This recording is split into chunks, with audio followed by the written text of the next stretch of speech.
You've arrived at CozySideAudio, where dreams begin with a story. Whether you're studying, journaling, or just chilling, this one's for you. If you vibe with this kind of content, go ahead and like, share, and subscribe for more. CozySideAudio presents The Last Day on Earth, Chapter 1.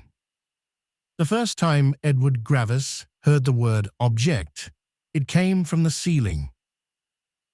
A faint voice, flattened by static, dripped from the old apartment's vent speaker, the city-wide emergency channel that hadn't been used since the last global blackout.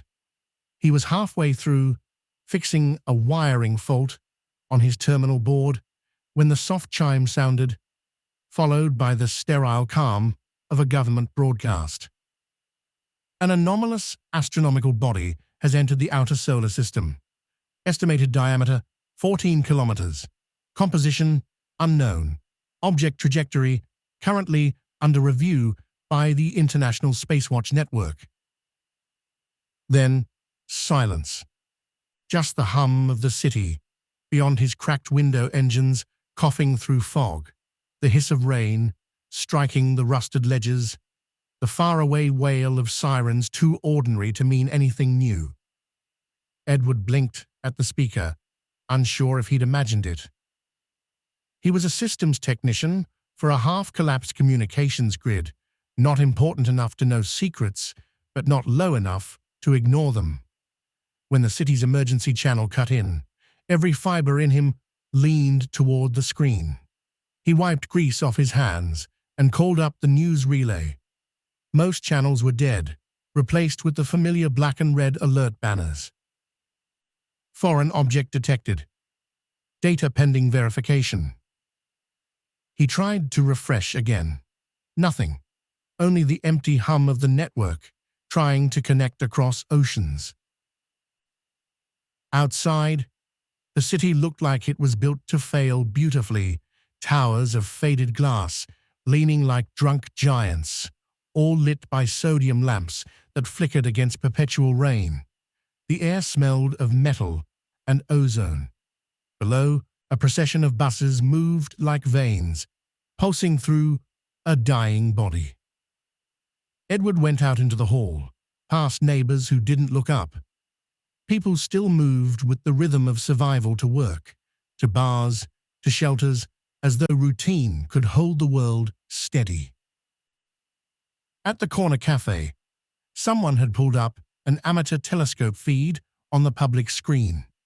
The image was nothing more than a blurry dot, a star that wasn't supposed to be there, moving against the slow drift of the constellations. "They're calling it a comet," said the barista, a girl with black lipstick and a cracked data band. "But it's too heavy, too slow. They said it bent light wrong." "Bent light wrong?" someone laughed. "What does that even mean?" Edward didn't answer. He just sipped the bitter, reheated coffee, watching the tiny pixel of light on the screen steady, inevitable. That night, he lay awake in his apartment, listening to the rain on the aluminum roof, the sound of the old air conditioner struggling against the humidity. The broadcast replayed itself in his mind. Unknown composition. Trajectory under review. He'd worked enough years in systems analysis to know the tone of bureaucratic panic, that carefully measured calm that existed only to hold something terrible behind it. When he couldn't sleep, he turned on his terminal and dove into the underground data forums. They were already alive, astrophysicists arguing, conspiracy theorists celebrating, prophets warning. A grainy image began circulating. A black dot, haloed in distorted starlight, captured by a deep space probe near Jupiter. Someone had enhanced the photo until it revealed the light, bending around its edges, not reflected, but swallowed. Gravitational lensing, the thread said, density approaching neutron star levels. Edward read it twice, then again. Discerned. He didn't post, didn't type a word, just stared at the line that someone had written, probably as a joke, probably not. It's too small to be a star, too dense to be a rock. What the hell is it? By the second day, the world noticed. Every broadcast channel led with the same story. The object had entered the asteroid belt. Its mass was measured, recalculated, and then quietly revised downward, though the numbers didn't make sense. A mass so high it warped nearby orbits, yet an albedo so low it absorbed almost all light. Politicians made statements about monitoring the situation. Astronomers smiled on television, their eyes dark from sleepless nights. Edward watched each face as though the expression behind it might tell him what was really happening.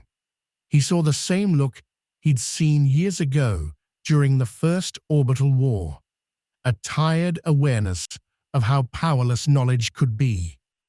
The city began to breathe differently. Conversations shifted. Strangers in elevators spoke about the thing instead of weather. The stock market jittered like a pulse. In the subways, people whispered that the rich were already leaving. And then came the second broadcast. Object velocity approaching 32 kilometers per second. Trajectory confirmed toward inner solar system. Probability of Earth intersection under investigation. A single sentence, clean as a surgical incision. Edward turned off the terminal. His reflection lingered on the black screen, ghost-like, the faint glow of city lights tracing his jaw. He imagined the foreign body out there, crossing the void, something ancient and indifferent, drawn by nothing but gravity and the laws that had governed everything since before life began. At work, nobody fixed anything anymore. The data lines flickered, the power grid surged, but nobody cared.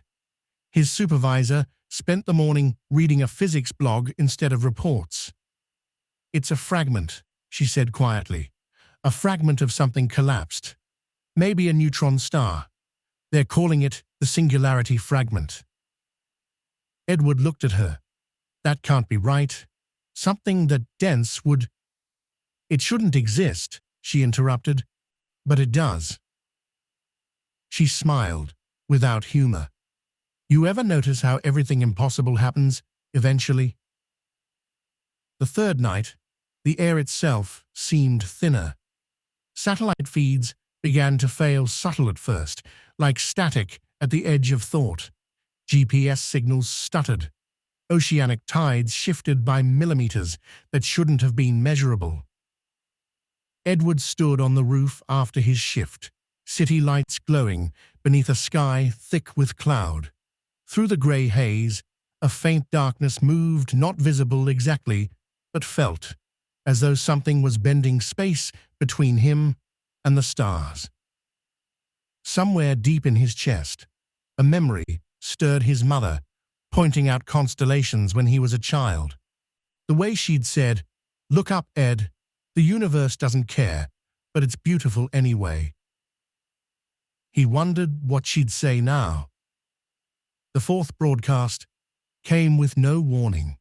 The voice was different, faster, tense. "Object course confirmed. Estimated time to perigee, 12 days.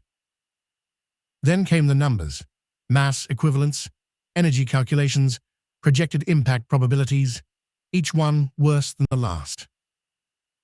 Edward felt a strange calm watching the data scroll across the screen. There was no room left for denial. Around the city, the tone shifted. Lines formed outside consulates. Riots began in wealthier districts where escape rumors circulated.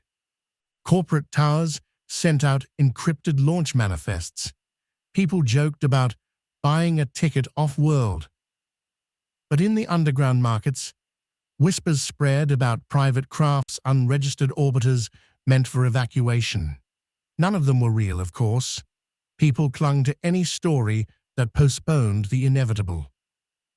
Edward took the train to the observatory on the city's edge. The facility had long since been decommissioned, but a few astronomers still used its broken dome for personal research. He found Dr. Callum Vale there, his former professor, now a stooped old man with hands that trembled as he adjusted a cracked eyepiece. "You heard the broadcasts," Vale said without looking up. Edward nodded. "They're saying 12 days. If the data's right, less." Vale gestured toward the telescope. "See for yourself." Edward looked through the lens. Against the void, a faint black sphere hung like a hole torn through existence itself. No light, no edge, just distortion, a lensing that made the surrounding stars warp in circles. "It's absorbing everything," Vale murmured. "Not reflecting, not emitting. A gravity well, traveling intact. I don't know how that's possible." Edward leaned back. "What happens when it reaches us?" "You already know." Vale's tone was not unkind, just factual, weary. At that density, impact would unravel the crust, possibly the orbit itself. There are theories about space-time shear, but... He stopped, looked at Edward. "It doesn't matter, does it?" Edward shook his head. They stood there in silence. Two men watching the end of their species through a piece of cracked glass. By the end of the week, the city began to die in small, organized ways. The government issued ration controls, though logistics had already collapsed. Broadcasts grew shorter, more frequent. Edward walked home, past looted storefronts, broken drones, and posters still advertising unity against fear. People gathered in doorways to watch the screens replay orbital footage. The fragment had entered lunar range. It appeared now as a black bruise against the night sky, visible even through cloud cover, blotting out the stars around it. Children pointed at it. Adults pretended not to see. In the metro tunnels, artists began painting its image a dark sphere, swallowing the world. One wall bore a phrase in white spray paint. "We built God, and it came home." Edward stopped and stared at it until someone jostled him aside. The final broadcast of the week wasn't from any government. It came from a pirate feed hijacking the global emergency network, a woman's voice, calm and unwavering. "If you can hear this, know that the object cannot be stopped by force. There are efforts underway to calculate alternative gravitational interactions. Remain calm. Stay with your families. Do not believe false evacuation claims. There is nowhere safe yet." Edward froze at that word, yet. Whoever she was, she didn't sound hopeless, just exhausted, determined. He listened to her message twice before the signal cut to static. For the first time since it began, he felt the faintest spark of something not quite like hope, but not despair, either something in between. He looked out the window at the blackening sky. The object, the fragment, the singularity, whatever it was, grew larger every night, a wound opening wider across heaven. He thought of the billions still alive, pretending not to see it. The politicians smiling on television, the trains still running on broken tracks, the small acts of denial that made existence bearable. Edward switched off the light. In the darkness, the city glowed faintly red, as though the sky itself were bleeding. He closed his eyes and listened to the rain on the roof until the rhythm blurred into the hum of the universe, into the sound of something vast and unstoppable, moving ever closer. And somewhere, above the clouds, the fragment kept falling silent, indifferent, devouring the night, one photon at a time. Chapter 2. The world began counting in days. Every broadcast, every conversation, Every public screen flickered with the same numbers. D10, object velocity, increasing. D9, atmospheric distortions detected. D8, nuclear response protocol authorized. The language of disaster had become a calendar. Edward Gravis watched it unfold from the observation deck of his decaying communications tower, a place that had once transmitted corporate data across continents, now reduced to a silent monument above the fog-choked streets. From up here, he could see the city's heartbeat. Orange lights burning through a chemical haze, the occasional flare of an engine struggling against clogged air filters, the dull glow of screens that no longer connected to anything real. Below, people still moved, though slower than before. The world had become a waiting room. On the morning of D10, the first attempt began. Edward watched the live broadcast from the cafe, surrounded by strangers pretending to drink their coffee. Every global channel had unified under one stream, the Interplanetary Defense Network transmitting from orbit.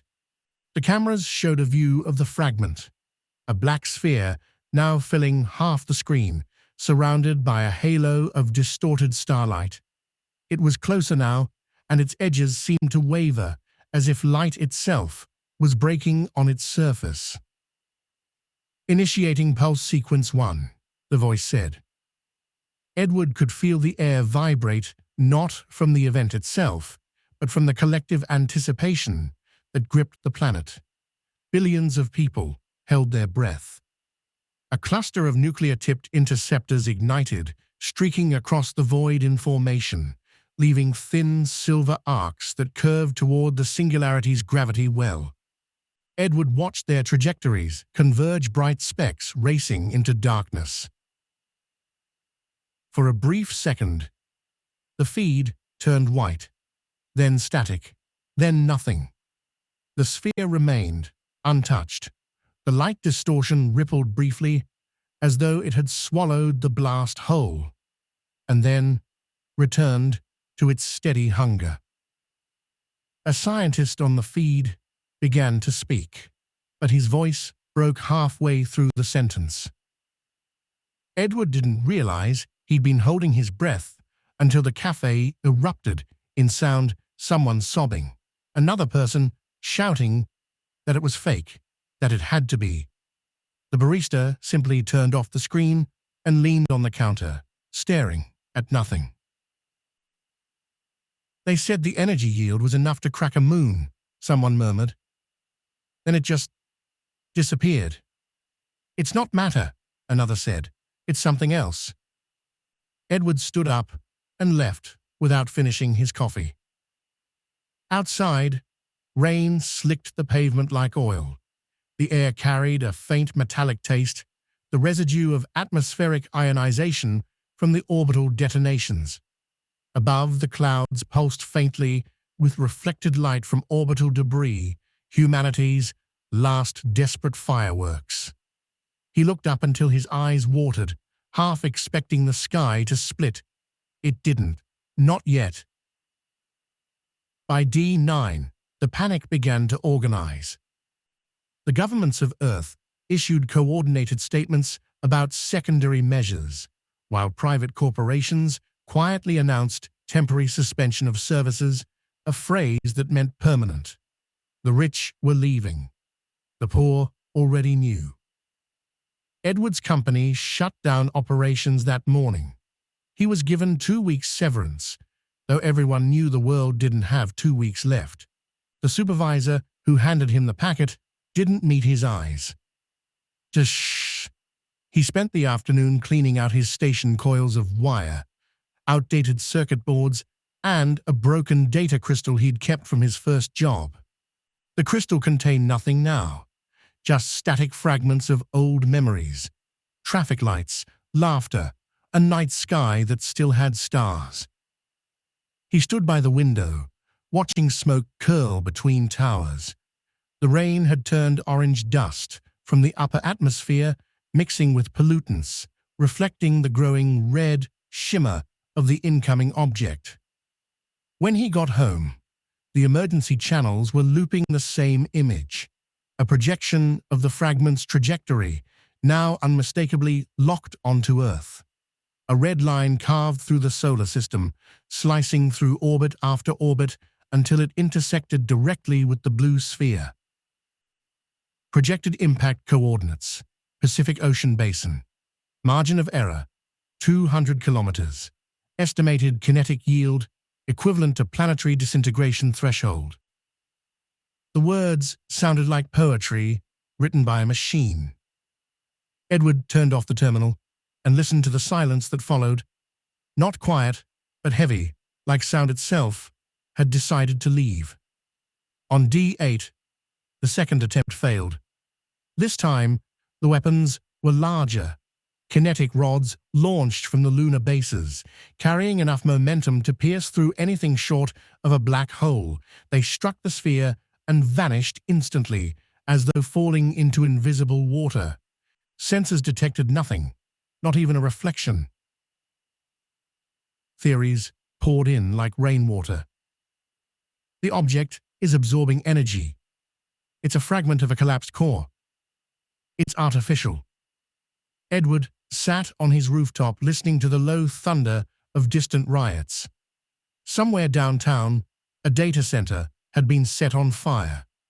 Looters dragged servers into the streets, desperate to salvage anything, as if information still had meaning.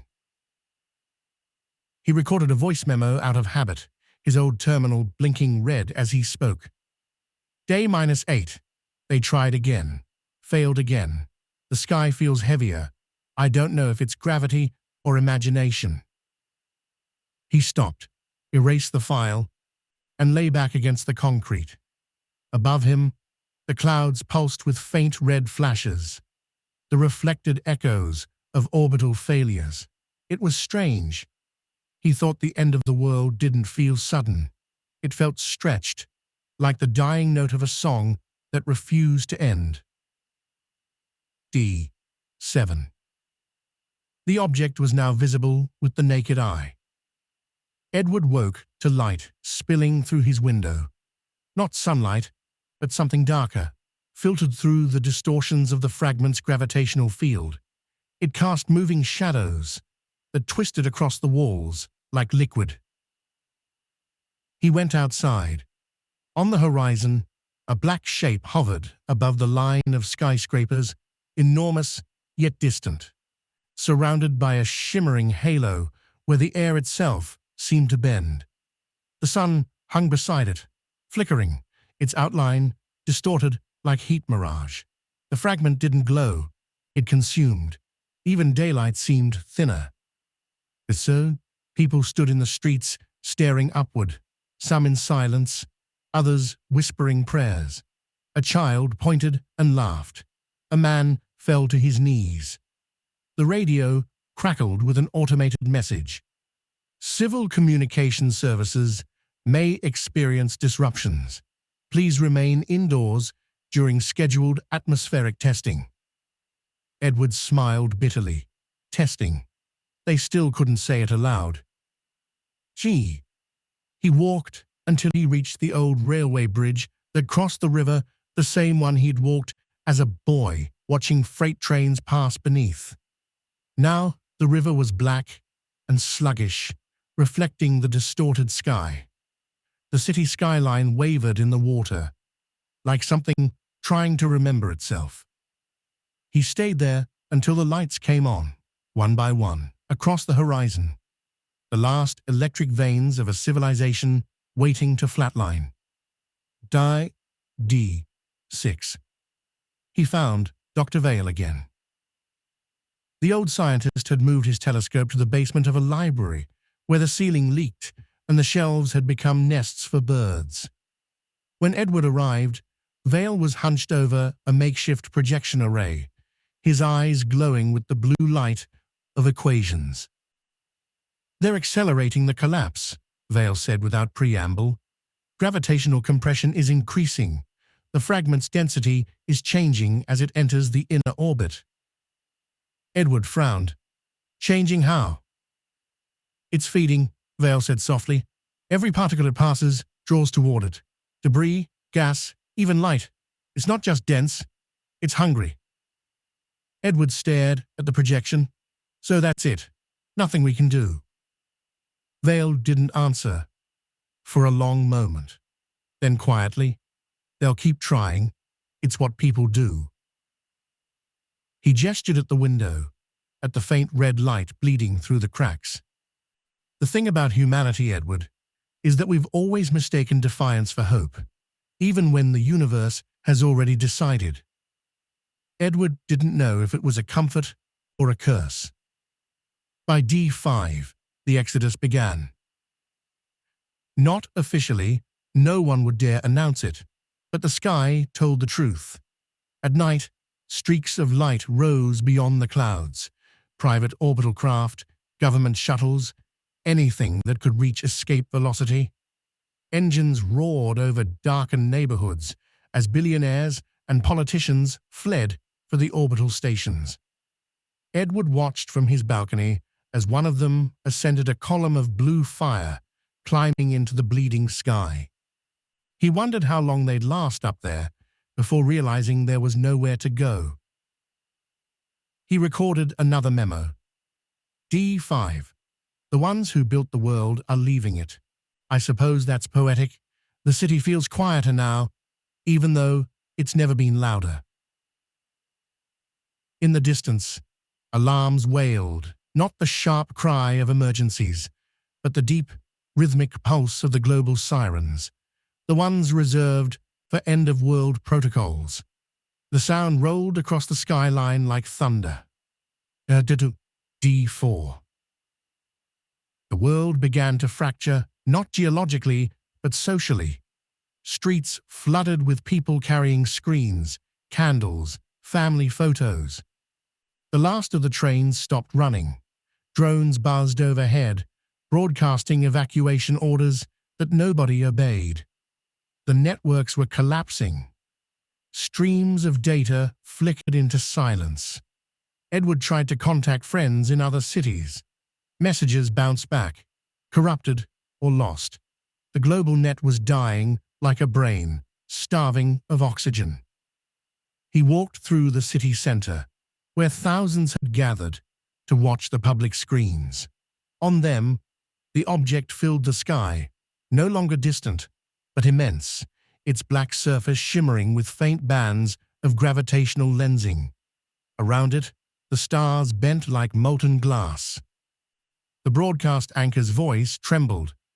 Nuclear yields ineffective. Impact probability 99.87%.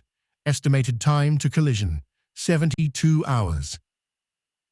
Someone screamed. Someone laughed. The crowd began to chant, not in anger, but in some collective refusal to believe it was real.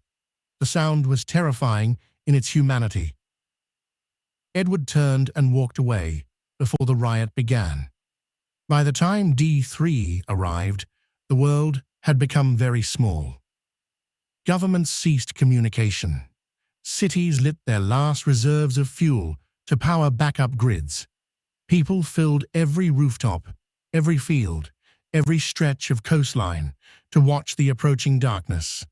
The fragment was now larger than the moon had ever appeared, a black sun devouring the sky. At night, the stars vanished behind it. The air trembled. The oceans began to rise. Edward couldn't sleep. He sat at his terminal, scrolling through the last remaining data channels. Scientists were still trying new equations, gravitational resonance theories, exotic matter detonation models. The math read like prayers, written in the language of despair. He found one message that stood out, a brief audio file hidden in a dying network node, a woman's voice speaking softly. "This is Leora Vale. If you're receiving this, know that we're not done. There's another way. Don't lose hope." Edward replayed it 3 times, though he had no idea who she was. D2. The global network failed entirely. Screens turned to static. The last satellites fell silent. The only lights left were human ones, candles, fires, the occasional flicker of an overloaded power grid. Edward wandered through the streets like a ghost. The air was warm now, unnaturally so, the atmosphere distorting under gravitational stress.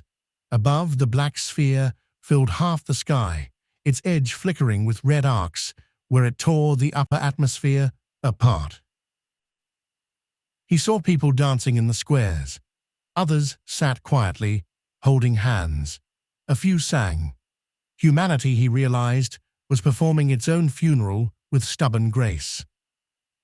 He passed a child, drawing on the pavement, with chalk, a bright yellow sun beside a dark circle.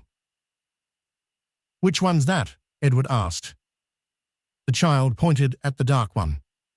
"That's the hungry star," she said matter-of-factly. He wanted to tell her she wasn't wrong. D1. Oh, the last broadcast came at dawn. The voice was male this time, shaking but composed. "This is the final transmission of the International Space Watch Network. All intercept missions have failed. Impact location confirmed. Mid-Pacific. Time to contact, 19 hours, 42 minutes. To those hearing this, hold one another. See the sky one last time." Then static. Edward turned off the terminal and sat by the window until the sun rose thin, distorted, struggling through the red haze. The fragment loomed high above the ocean horizon, immense and silent. He packed nothing. There was nowhere to go. That evening, as the first shock waves rippled through the upper atmosphere, he climbed the tallest building he could find, the same communications tower he'd once maintained, now abandoned and humming faintly from the distortion in the air. The metal beneath his hands was warm. The city below was still alive, not in fear, but in acceptance. Fires burned along the coast, reflecting off the glass towers like a second sunset.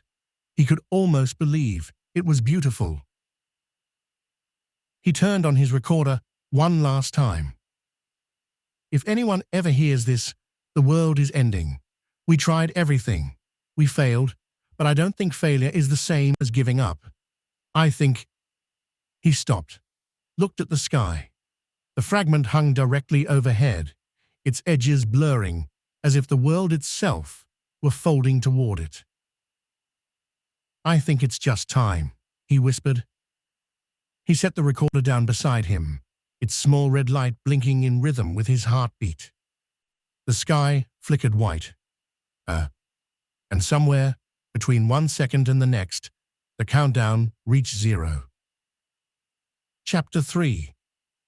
The city began to sound wrong before it began to look wrong.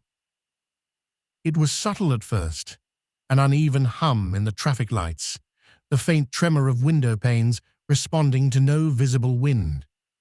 Even the pigeons, normally indifferent to the apocalypse of human noise, seemed unsettled. They huddled beneath eaves, or vanished entirely. Edward noticed it one morning as he walked to the transit loop. Coffee steaming in one hand, a half-charged datapad in the other. His reflection in the darkened shop glass looked ghost-like against a red-tinged sky. The news feeds had long abandoned subtlety. Object unresponsive to strike phase 2. The headlines screamed, then fell quiet, replaced by a constant banner simply reading, "Tracking." The object was large enough now to be picked up on personal sky lenses. All you had to do was point your wristband at the heavens and watch the feed render a black blot, smoldering in refracted halos. Edward stopped doing that. He spent his days still reporting to work at the Grid Coordination Center, though work had dissolved into ritual, running system diagnostics, filing maintenance logs for infrastructure that no one believed would outlast the month. The operators spoke softly, as if loud voices might hasten the end. The office smelled of dust and stale coffee, every conversation punctuated by the whisper of news broadcasts leaking from someone's earpiece. At 17 o'clock, the first official curfew was announced. It made no difference. Nobody wanted to be out after sunset anyway, not since the sunsets had started turning red. He stood at his window that evening as the sky ignited. It wasn't the gentle amber of pollution or the common glow of industrial haze. It was a furious, arterial color that painted the entire horizon. Every building looked rimmed in fire. Shadows stretched unnaturally long, twisting across the city like ink poured into water. The object was now visible to the naked eye. Not a star, not even close. A perfect sphere, blacker than black, ringed with light that seemed to bend around it. The air shimmered as though reality itself strained to contain its gravity. The thing didn't shine. It consumed. Edward set his coffee down and reached for the recorder. "Day 83, he said softly. His voice sounded steadier than he felt. "The object is visible now, just past the horizon line. Reports suggest it's moving slower, but that could be relativity effects. It's bending light. We can see the stars curve. I don't know what that means anymore. Maybe the scientists don't either." He clicked off the recorder. The little device was absurd now, a relic of a world where information still mattered. But he kept it running anyway. Some part of him needed a witness, even if the world ended mid-sentence. That night, the city sirens tested their systems for the first time in decades. The sound was low, rising, unnatural. An air raid wail that made even the hardiest street sellers abandon their stalls. People paused mid-step, unsure whether to panic or pretend it was routine. Edward stood on his balcony and watched a convoy of government trucks roll by, loudspeakers mounted to their roofs. "This is a precautionary alert. Remain calm. Follow city curfew. Report to designated shelters as instructed." The words were clean, bureaucratic, spoken by a voice that probably no longer existed. Down below, the crowd didn't move. Some stared upward, mesmerized by the glow overhead. Others knelt, murmuring prayers. One woman was laughing uncontrollably, her arms spread wide as the sky deepened from crimson to a dark, seething violet. And then the power flickered. Every light in the city died for a heartbeat, just long enough for everyone to feel the void, and then surged back with a noise like thunder. Edward's datapad on the counter flickered, showed static, then a black screen. His building's power grid rebooted with a rising hum. He grabbed his coat. The transit system had been shut down for energy rationing, which meant walking through the dim orange haze of emergency lamps. The streets were choked with silence except for the hum of generators and the occasional burst of shouting from distant windows. Posters had begun appearing on walls overnight, official notices stamped with orbital logos. Emergency evacuation priority citizen categories AC only. He stared at it for a long time. His ID card was stamped Class F, essential worker, non-priority. That meant he would stay, help keep the power flowing until the bitter end. He'd known it before reading the fine print. He thought of the people who would make it off-world. The scientists, the executives, the private security forces. They had built new havens in orbit, insulated and quiet.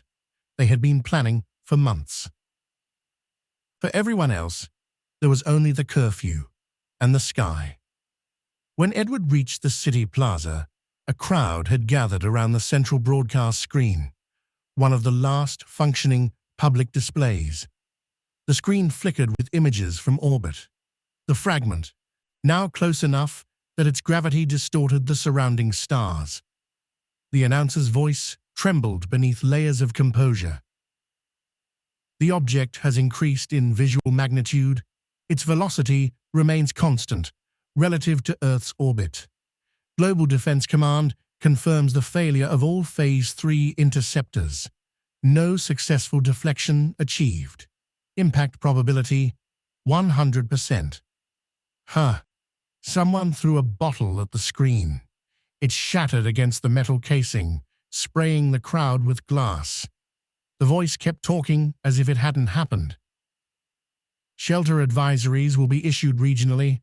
The Global Observatory requests all remaining stations to continue optical transmission. Static. The screen went dead. The silence that followed was worse than the siren. Edward turned away. He didn't need to see the crowd boil into chaos. He'd seen that pattern too many times in history feeds. Fear was predictable.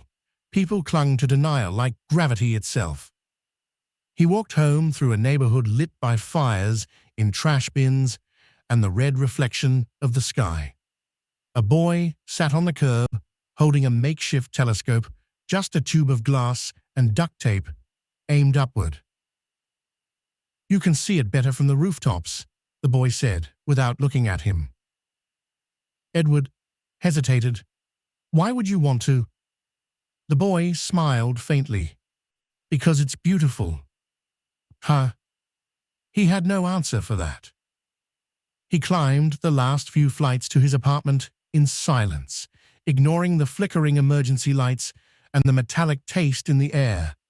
When he reached his floor, the wind had changed. It carried an electric hum, a low vibration in the bones. The city had begun to sing, the frequencies of collapsing infrastructure resonating like a dirge. He stepped to the window again. The fragment now hung directly above the western horizon, enormous, black, haloed with fire. It was closer than the moon ever had been, though the moon itself was only a pale blur beside it. The distortion made the clouds curl backward, as if time itself were bending around the sphere. He pressed his forehead to the glass and whispered, "We were never built to see this." And then, without realizing it, he began to cry, not from terror, but from awe. The sky was red, the air humming, the world trembling under the weight of something too vast to name. For a moment, he felt like the universe had turned its face toward humanity for the first time and found nothing worth saving. That night, the city's sirens never stopped. Somewhere far beyond the clouds, the fragment continued to fall. Chapter 4. The morning the rockets left, the sky was already bleeding. Edward woke to the sound of distant engines, low, droning vibrations that pulsed through the concrete walls of his apartment. He thought at first it was thunder. Then he saw the reflection of orange plumes stretching across his ceiling, a rhythmic glow that pulsed like the heartbeat of something mechanical and desperate. He sat up slowly. The power had gone out again during the night, and the air smelled faintly of melted plastic from the generators down the block. His datapad was dead, his comm lines silent.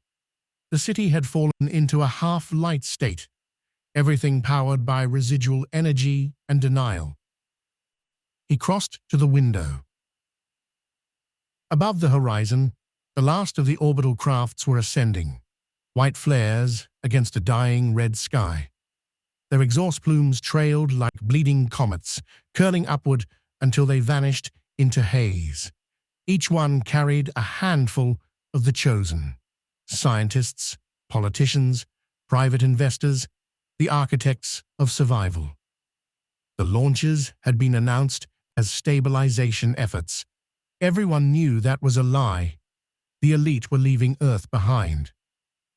Edward watched them climb, the roar echoing faintly through the canyons of the city. The buildings around him shuddered as if they, too, wanted to break loose and follow. He whispered under his breath, "That's it then." In the distance, a low wail began, people chanting, crying, some screaming names. The city's last train lines had been shut down 2 days ago, but the tracks were still full of people walking toward the launch zones. They had no tickets, no clearance, just hope. Edward had seen the footage earlier that week. Entire crowds gathered at the perimeter fences, begging for entry. Soldiers had turned their weapons skyward, firing warning shots that no longer scared anyone. Now, as he leaned against the window, he saw the distant flicker of muzzle flashes on the horizon. He turned away. There was still work to do, or at least the illusion of it. His building's grid junction had been assigned to him and 3 others, technicians responsible for monitoring power reroutes during the city's final stabilization phase. The phrase made him sick. It meant they were expected to keep the lights on until everything went dark for good. He gathered his worn jacket, slipped the recorder into his pocket, and stepped out into the corridor. The elevator no longer worked, so he descended by the stairwell, passing neighbors who had barricaded their doors. The walls were covered in scrawled messages, coordinates, names, last words. Someone had drawn a black circle with rays around it, the new icon of their apocalypse. Beneath it, someone else had written, "It's not coming. It's already here." He reached the street level. The plaza outside had transformed overnight. People were gathered in small circles, burning whatever they could find. Books, furniture, electronics. A group of teenagers were dismantling a solar car for scrap, arguing over whether the batteries were still worth anything. A man in a lab coat, half torn, covered in soot, was screaming into a megaphone about the return curve of gravity. No one listened. Edward moved through them quietly. The air was dense with heat and dust. Somewhere nearby, a window shattered. When he arrived at the grid station, the guard was gone. The doors were open. Inside, the facility was half empty. Terminals still glowed with blue static, their data feeds corrupted by interference from the fragment's magnetic field. Edward's team, Mira, Anton, and Relis, were sitting on the floor near the main relay, drinking from a bottle of something brown and chemical. "Gravis," Mira called out, her voice raw. "We were betting you'd skip today." He set his bag down. "Didn't want to leave the lights off." Anton laughed. "That's sweet. Power's been flickering all morning anyway. They're draining the grid for the launches. What's left of it?" "Still," Edward said, "someone should be here." Mira passed him the bottle. He shook his head. She shrugged, taking another sip. "You hear the broadcasts? I haven't had a signal since last night. They're saying it'll be visible full daylight tomorrow. The fragment. They said if you look at it through polarized glass, you can see the stars curve behind it, whole constellations bending like they're made of water." Edward rubbed his eyes. "Stop watching those feeds. It doesn't help." Mira chuckled bitterly. "Helps me remember what it looks like to be alive." They fell into silence. Outside, another rocket climbed skyward. The sound reached them a minute later. A deep, drawn-out roar that vibrated through the floor. Anton raised his bottle in mock salute. "To the lucky bastards," he muttered. "May they choke on their recycled air." "Maybe they'll make it," Relis said softly. "Someone has to." "Sure, no one's making it," Mira replied. "They're just buying a prettier grave." Edward watched the monitors flicker. The systems were degrading faster than expected. Power surges rolled through the network, tripping relays across the district. He typed commands to reroute the loads, though it didn't matter anymore. The city was a dying organism, every heartbeat weaker than the last. When the next rocket launched, the room dimmed, the engines pulling so much atmospheric power that even the grid felt it. The monitors flickered out, and for a moment, everything was dark. In that stillness, Edward heard it again, the low hum, the world's heartbeat, the sound of gravity bending. He looked up at the ceiling.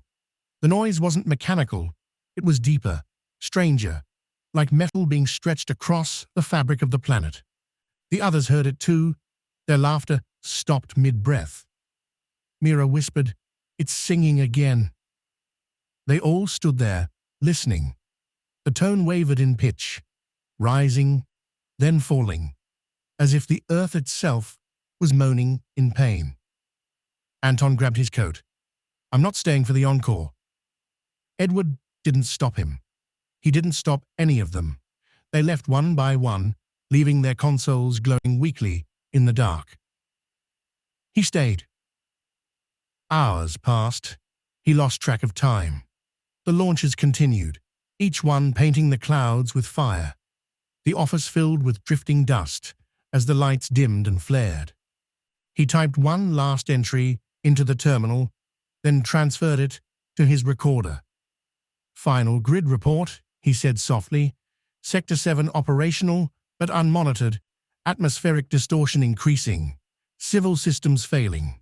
Power redistribution no longer possible. Estimated global stability, less than 72 hours. He paused, listening to his own voice echo against the walls.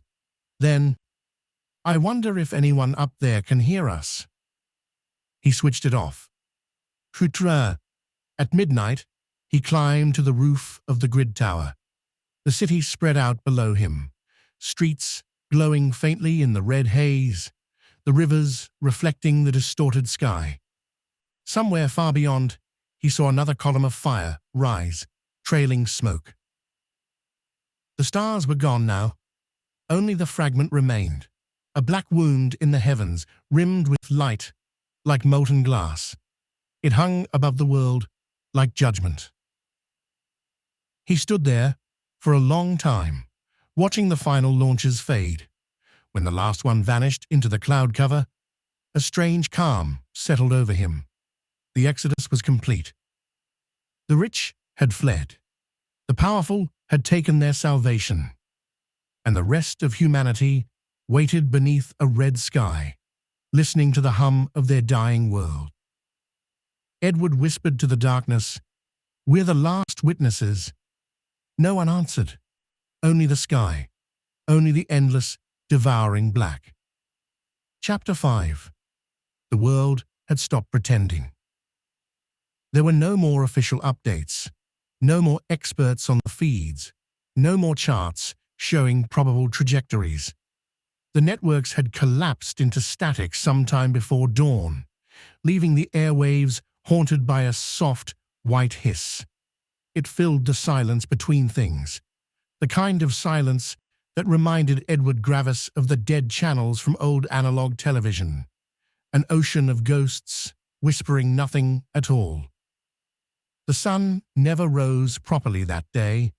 Instead, a dim copper glow smeared across the horizon, filtered through an atmosphere that no longer obeyed the rules of scattering and refraction. The sky wasn't even sky anymore. It was a bruised membrane stretched thin between Earth and whatever was coming.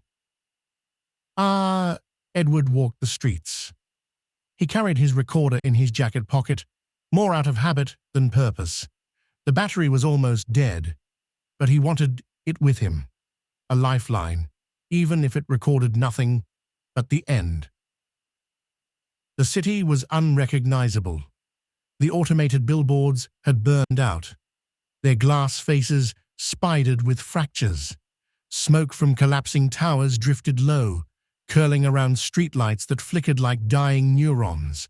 Somewhere nearby, music played, something old, analog, distorted by static. He followed it until he found its source, a bar with the front wall torn away, its sign hanging by a single wire.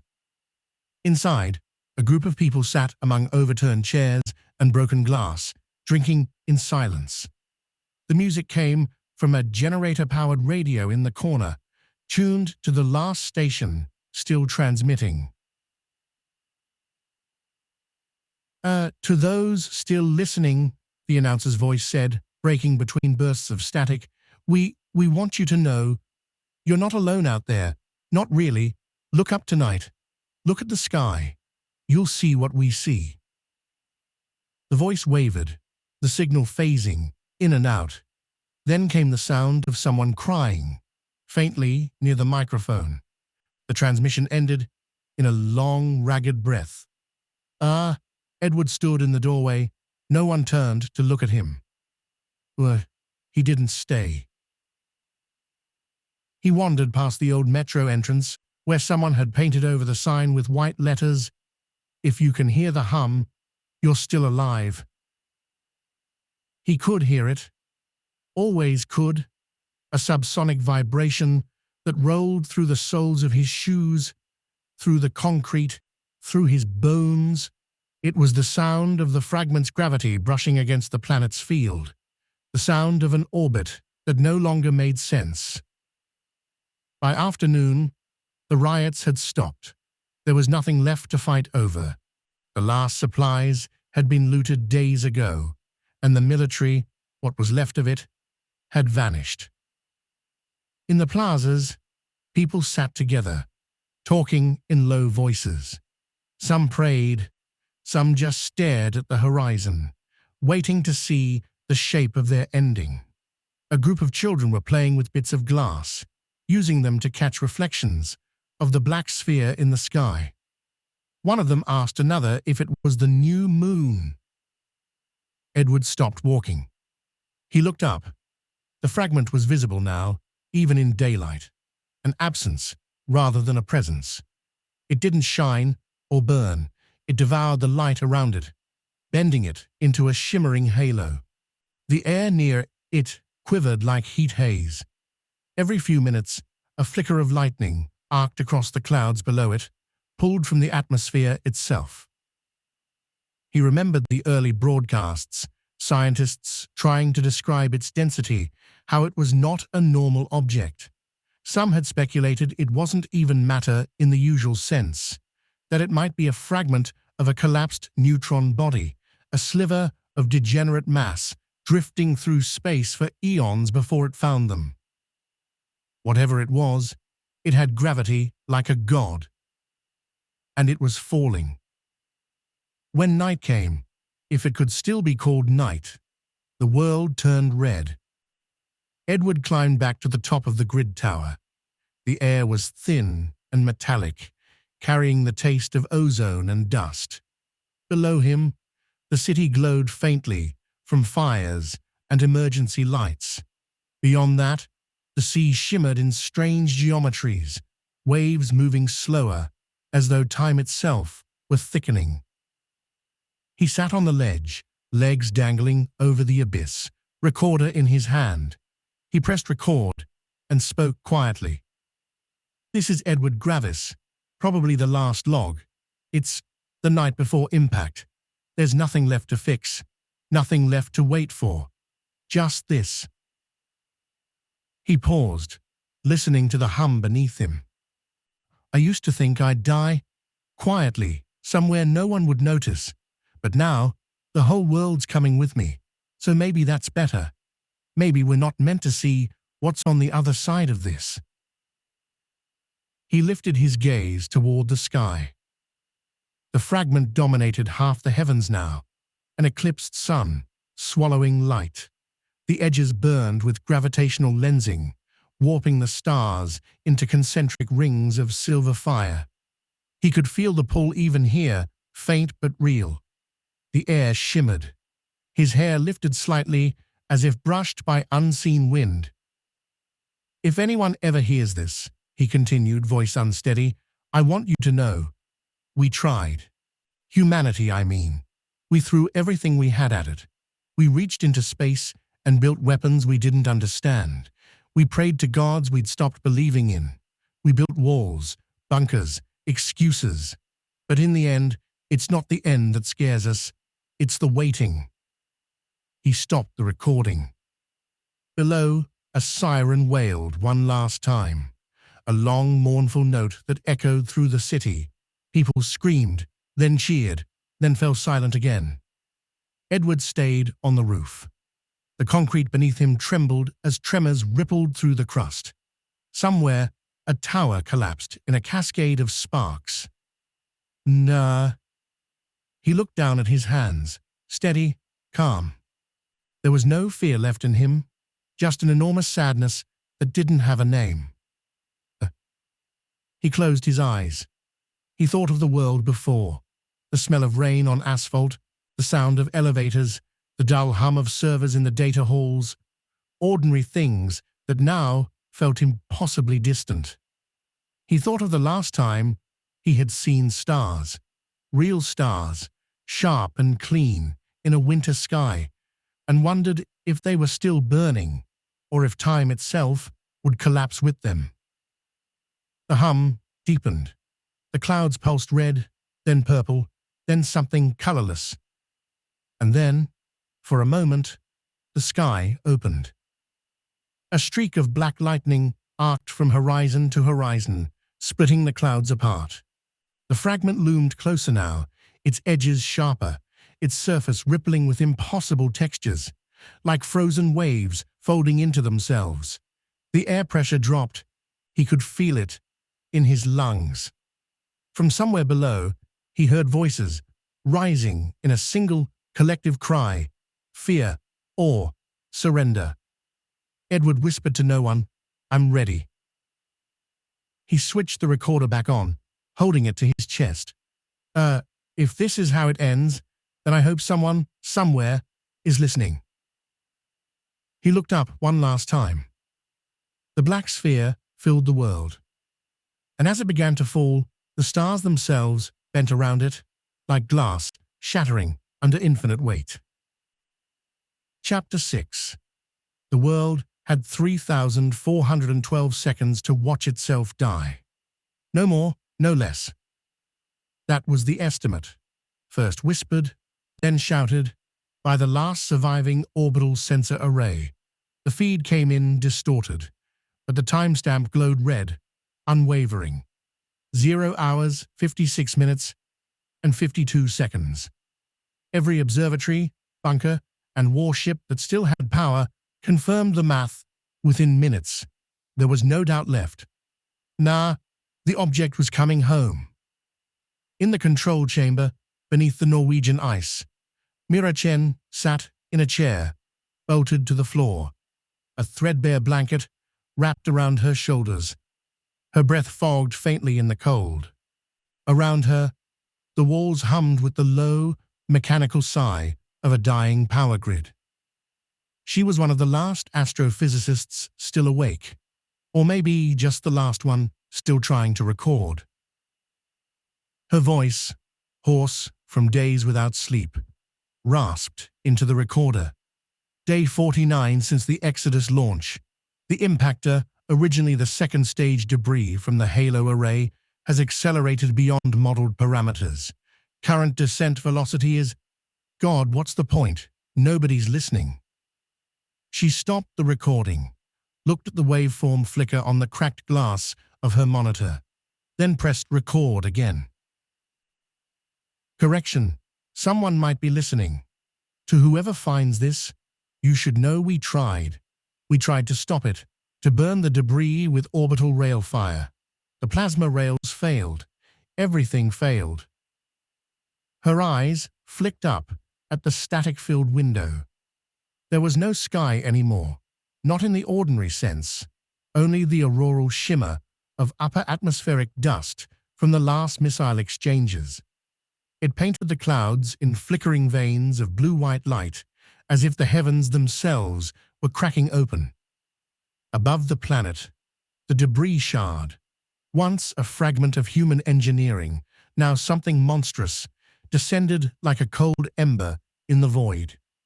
A burnt relic of ambition, its surface Once smooth titanium now bristled with melted alloys and frozen vapor.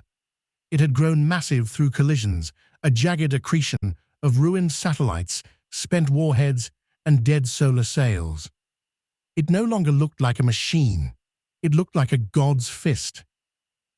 And it fell faster than physics should allow. At the refugee plateau in northern Chile, the survivors gathered around a single projection tower.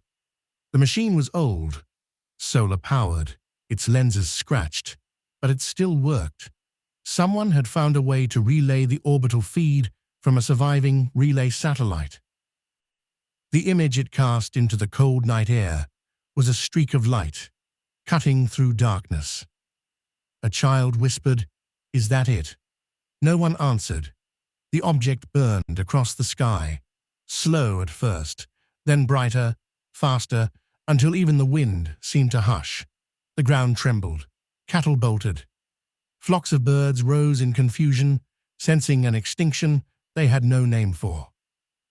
An old man clutched his radio, muttering prayers from 3 languages. A soldier dropped his rifle and knelt, eyes wide. When the impact came, it wasn't fire that killed them first. It was silence. A wave of pressure expanded outward, collapsing air, crushing lungs, and sucking sound from the atmosphere. Only after that did the light arrive, white and absolute, so fierce that shadows were vaporized before they could fall. In the deep-sea habitat off the Mariana Trench, Dr. Elroy Vance watched the pressure gauges shudder. The ocean itself buckled under the seismic waves. He had spent a decade studying the effects of kinetic strikes on tectonic plates, but none of the models had looked like this. He stared at the tremor maps in disbelief. The fault lines lit up like veins under ultraviolet light. The Pacific was coming apart. "Impact registered," his assistant said. Her voice trembled. He didn't respond. She added softly, "Do you think the upper atmosphere shielded anything?" Vance almost laughed. "The upper atmosphere doesn't exist anymore." He reached for the communication terminal, knowing full well it wouldn't connect. He typed a single sentence anyway. It wasn't the end of the world. It was the end of noise. On the moon, the Exodus colonies saw it too. From orbit, Earth flared like a dying lantern. Cities vanished under molten clouds. The thermosphere bloomed with auroras not of magnetism, but combustion. Some wept, some turned away, others knelt before the observation panes, whispering the names of continents as they went dark. One child, born in 0G, never having touched soil, asked, "Why does it look like it's breathing?" His mother didn't answer. She only pressed her palm against the glass, tracing the pulsing light. From that distance, it truly did look alive, like some colossal organism exhaling its last. In the ruins of what had been New Geneva, a single broadcast survived the EMP surge. A ham operator named Anders, living off-grid in an alpine cave, caught fragments of it. The voice was faint but steady. Female, American, tired beyond words. "This is Mira Chen, recording from Ice Base 5. If anyone's hearing this, human or otherwise, this is the last record of impact. Coordinates 0.8 degrees east, 58 degrees north. Surface penetration depth estimated at 12 kilometers. Atmospheric ignition total. If we're gone, remember, we once tried to be more than dust." The signal cut out. Anders sat in the dark, staring at his cracked receiver. The wind outside roared like surf against stone. For a long time he couldn't move. Then he whispered into his microphone, "I hear you." No one replied. Weeks later, the skies dimmed to a permanent amber. Nuclear ash mixed with silicate vapor, forming a twilight that never fully ended. What forests remained glowed faintly blue under residual radiation. The seas boiled along their coasts, then froze into jagged glass where the shock waves met the poles. And yet, there were still movements, small, stubborn ones. The underground seed vaults in Svalbard held. The deep biospheres under the Pacific Ridge flickered with bioluminescent life, untouched by surface ruin. And somewhere, under the frozen ruins of Norway, Mira Chen's last log continued to blink red, waiting for playback. Her final entry was never broadcast, never heard by any living ear. It read, "The impact has come and gone. The models were wrong about one thing. It didn't end. The surface melted, yes, but something else woke up in the mantle. The seismographs are reading pulse waves, rhythmic, intentional. The Earth is resonating." The log ended there. And above the ruined sky, among the drifting debris and silent colonies, those who fled began to hear a sound, a vibration through hull plating and bone alike. And not human, not mechanical. It was the low, steady heartbeat of a world that refused to die. Chapter 7. At first, Edward thought he had been buried alive. His lungs strained for air that wasn't there, each breath sharp and metallic, as if he were inhaling through foil. His fingers clawed at the sheets beneath him. Thin fabric stretched over cold iron. Then sound returned, a slow, rasping hum of ventilation fans, the occasional drip of condensation, and somewhere beyond the wall, a tremor, faint but rhythmic. He opened his eyes. The ceiling above him was a cracked plate of reinforced concrete, its paint flaked away in ashen curls. Fluorescent lights flickered in fits, powered by a generator that sounded half dead. The bed frame was metal, bolted to the floor. Beside it, a monitor blinked green every few seconds. Primitive, analog, the kind used before solid-state memory. He tried to sit up. His muscles screamed. His throat burned. "Where?" His voice came out, dry and broken. "Where am I?" "Only static," answered. Edward swung his legs over the side of the bed. The floor was freezing, grit and dust clinging to his skin. His hands were trembling. He was still in the same jumpsuit he'd worn aboard the Array, or something like it, but the fabric was discolored, its insignia eaten away by time. There was a window. He moved toward it slowly, every step unsteady. The glass was cracked but intact, a rare mercy. Beyond it, a landscape stretched to the horizon, steeped in an orange haze so thick it blurred the line between day and night. Lightning slithered silently across the sky like veins of molten glass. The ruins of towers leaned against one another, their skeletons rusted to red dust. It looked like a city that had been turned inside out. Edward pressed his hand against the window. The glass was warm, not from sunlight, but from radiation. He could feel it, the faint sting, like standing too close to a reactor core. He whispered to no one, "This can't be Earth." But it was. He found a door and pushed it open. The hinges wailed, flaking rust into his hands. A corridor stretched beyond, walls scorched, panels missing, cables dangling like vines. The air smelled of ozone and decay. Every few meters, a light flickered on by motion sensor, revealing symbols etched into the wall. Some were human, numbers, safety warnings. Others were not.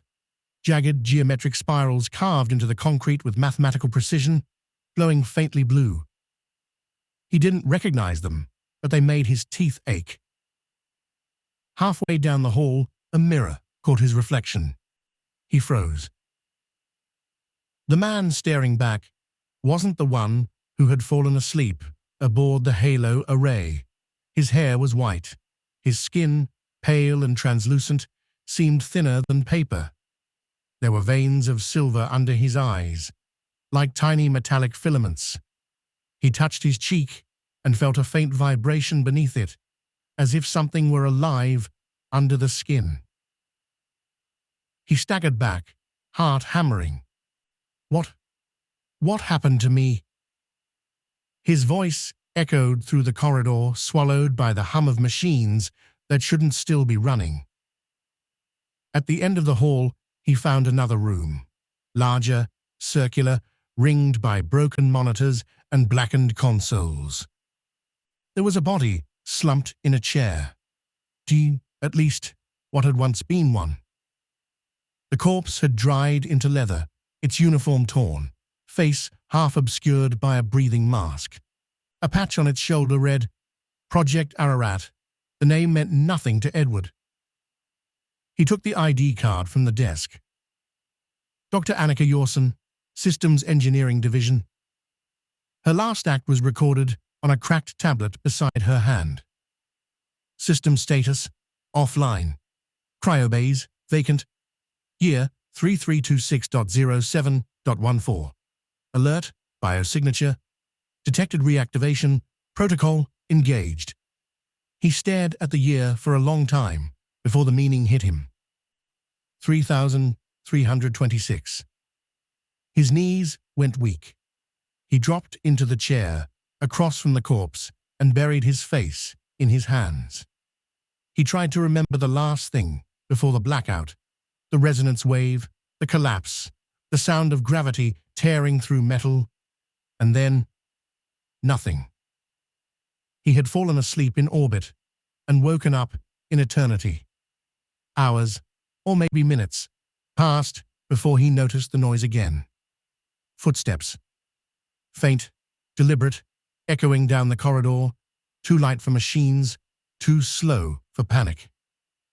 He reached for a tool on the floor, an old wrench, cold and pitted, and held it like a weapon. The sound grew closer.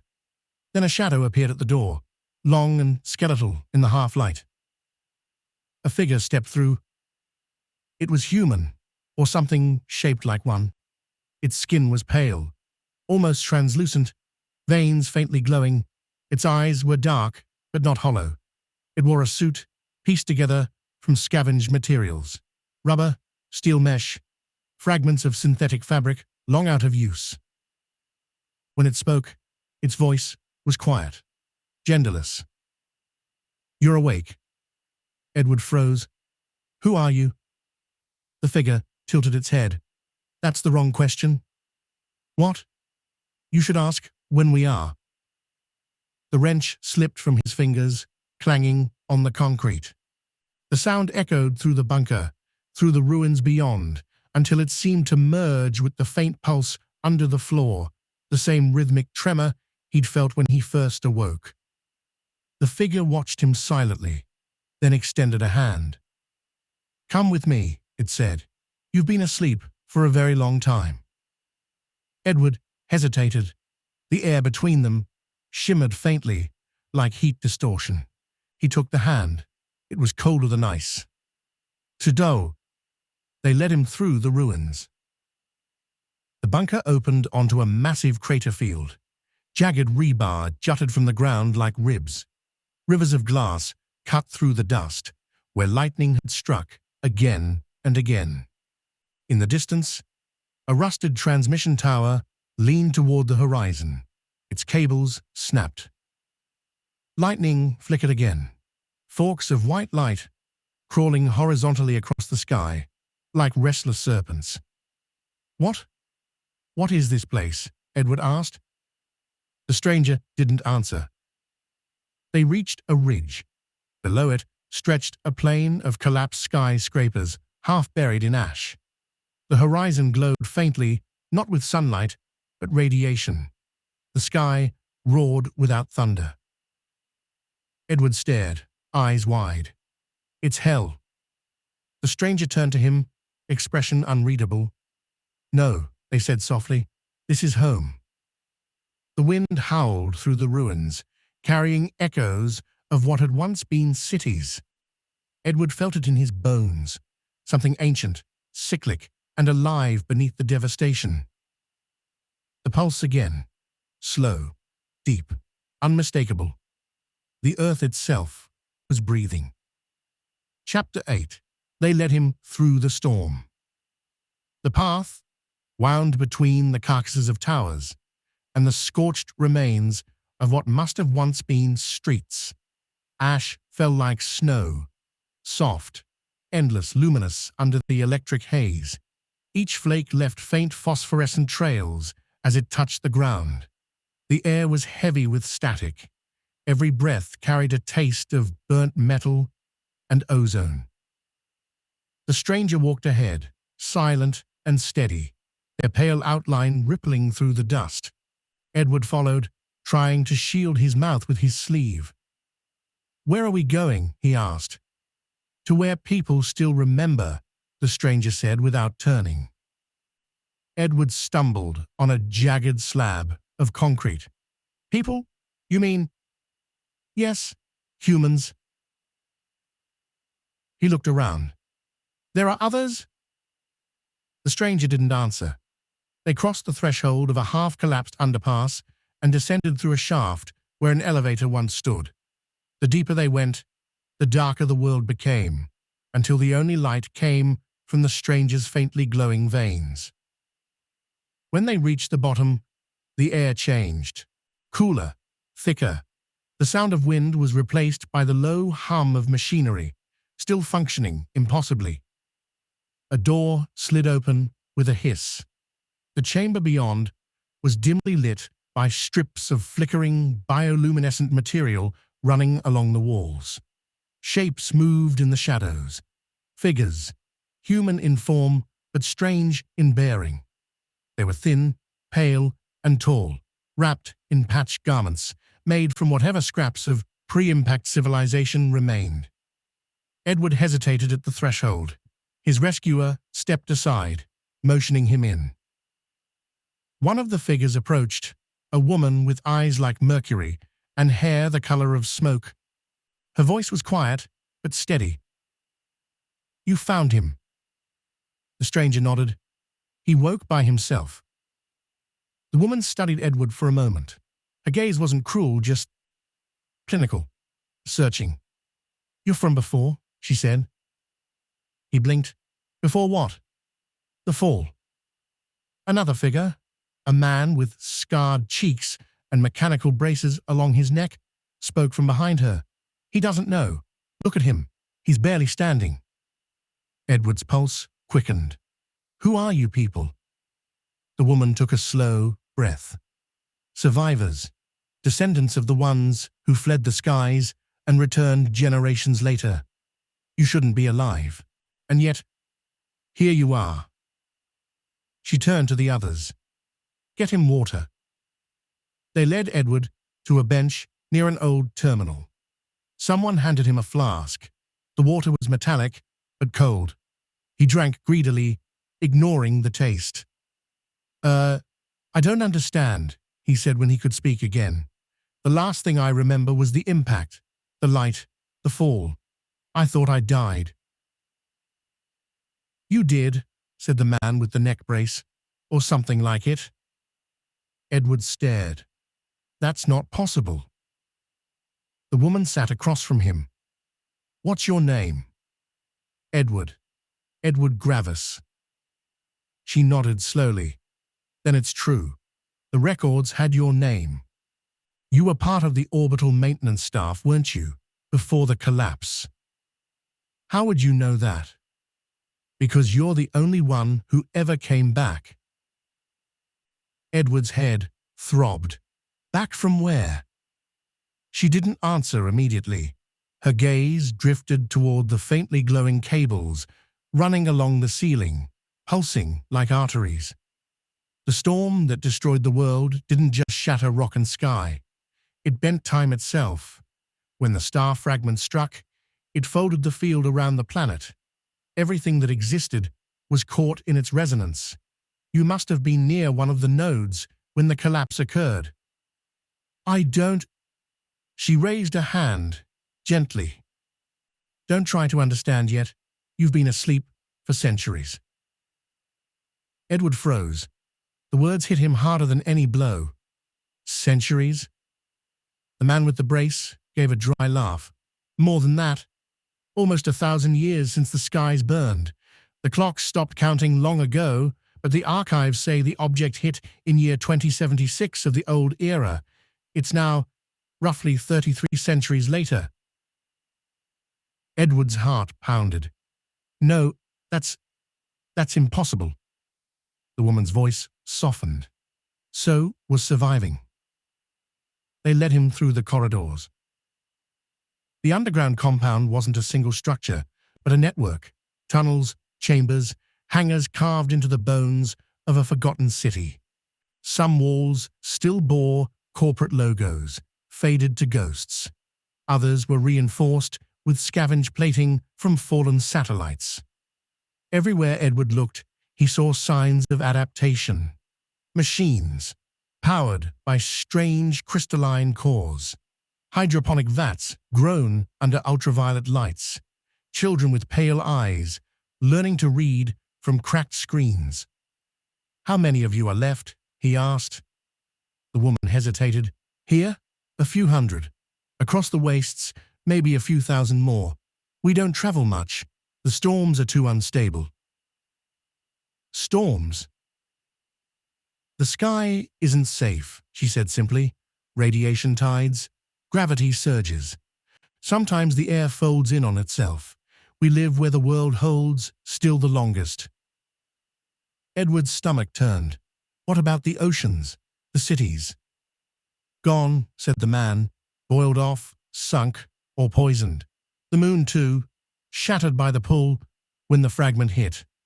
All that's left are fragments that fall every few months." He tried to picture it, the entire world unspooling, tides of gravity tearing at the planet's shell, and couldn't. It was too large, too far beyond comprehension. They reached a larger hall.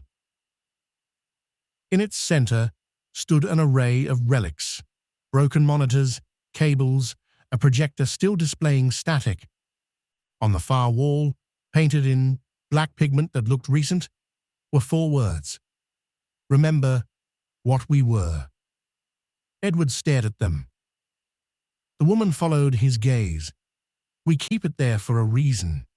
Most who were born here never saw the sky. They think the world has always been like this. But we remember. Or we try to." "What's your name?" Edward asked quietly. She turned to him. "Leora." The name caught him off guard. Familiar somehow. "Leora Vale?" Her eyes narrowed slightly. "You knew my ancestor then?" "Dr. Callum Vale," he murmured. "We worked in the same division before the fall." She nodded. "He was my great forebear, though great doesn't mean much when time lost its measure. His notes are why we knew your name." "My name?" "Your transmission was the last signal received before the collapse, the one from orbit." Edward frowned. "Transmission? I never sent one." She gave a faint, almost wistful smile. "Then something or someone did it for you." They gave him a room, small, functional, carved into the stone. A bed, a sink, a narrow viewport that looked out into a tunnel lined with lights. As he lay there that night, Edward listened to the hum of machines and the soft murmur of voices beyond the wall. He couldn't sleep. His body ached with the heaviness of time, his mind circling the same impossible thought. If he had truly slept for over 1,000 years, then the world he knew, the people he had loved, the city, the sky, all of it was dust. He rose, walked to the viewport, and looked out at the faint light spilling down the corridor. A child passed, holding a glowing shard of crystal. Their eyes caught his for a moment, reflecting pale silver. He whispered to the empty air, "Why me?" No answer came, only the low vibration of the earth. the slow pulse of machines, keeping a broken species alive. Somewhere deeper in the compound, Leora stood over a flickering console. Ronan, the man with the brace, watched her from the shadows. "You're certain it's him?" She nodded. "The genetic data matches. He's pre-impact, a living signature from before time, fractured." Ronan's jaw tightened. "Then he's the key." Leora looked at the screen, where Edward's image shimmered in ghostly green. "The key to what?" she asked softly. Ronan's expression hardened. "To going back." Chapter 9. The first thing Edward noticed when they took him outside wasn't the sky. It was the silence. Not the kind of quiet that comes from still air or distant mountains, but a deeper, cosmic silence, as if the very atmosphere had forgotten how to carry sound. His boots scraped against powder that used to be concrete. Every step left a print like ash. The survivors led him out of the bunker's threshold and into what had once been a city. The wind howled through the bones of towers that leaned like gravestones, their surfaces flaking into metallic dust. Far above, orange lightning snaked through a burnt yellow haze, flickering across the skeletal remains of skyscrapers and radio masts. There was no sun, only a dim radiance diffused through the storm, painting everything in a shade between fire and rust. One of the strangers, a woman named Leora, gestured to the horizon. "This was Pacifica," she said, "before the oceans boiled." Edward's throat tightened. His brain wanted to reject what his eyes were showing him. The ground beneath his boots was scorched glass, smooth in some places, bubbled in others. He realized with a sick twist that he was walking on the seabed. Where waves once rolled, there were only ribs of coral turned to brittle, white fossils. How long?" he managed. The man beside her, Ronan, answered. His face was gaunt, his eyes two dim points beneath a visor. "Since the fall, about 400 years." Edward stopped walking. "That's impossible. 2 was just..." "Asleep," Ronan finished for him. "Yeah, we know. You came down through a fracture, out of sequence. The air shimmered for days when it happened." The others moved around him, careful, reverent. To them, he wasn't just another survivor. He was a relic, an artifact of the time before. The last man from the old world. They reached the ruins of a tower that jutted sideways like a broken tooth. Wind screamed through its hollow floors. Edward looked up at the twisted beams, the melted signage still clinging to a wall. Horizon Bank. The words meant nothing anymore. "There were billions of us," he murmured. "Billions." Leora nodded. "There were, until the moon came apart." He looked at her. "The moon?" She pointed upward. For a moment, Edward thought the haze had cleared. But what he saw wasn't sky. A fractured ring glowed faintly overhead, pieces of rock and dust orbiting in slow, sorrowful drift. The moon shattered into a halo of ruins. "Without it, tides failed," Ronan said. "Weather collapsed. The magnetosphere tore itself apart, trying to rebalance. Then came the impact." Edward's voice cracked.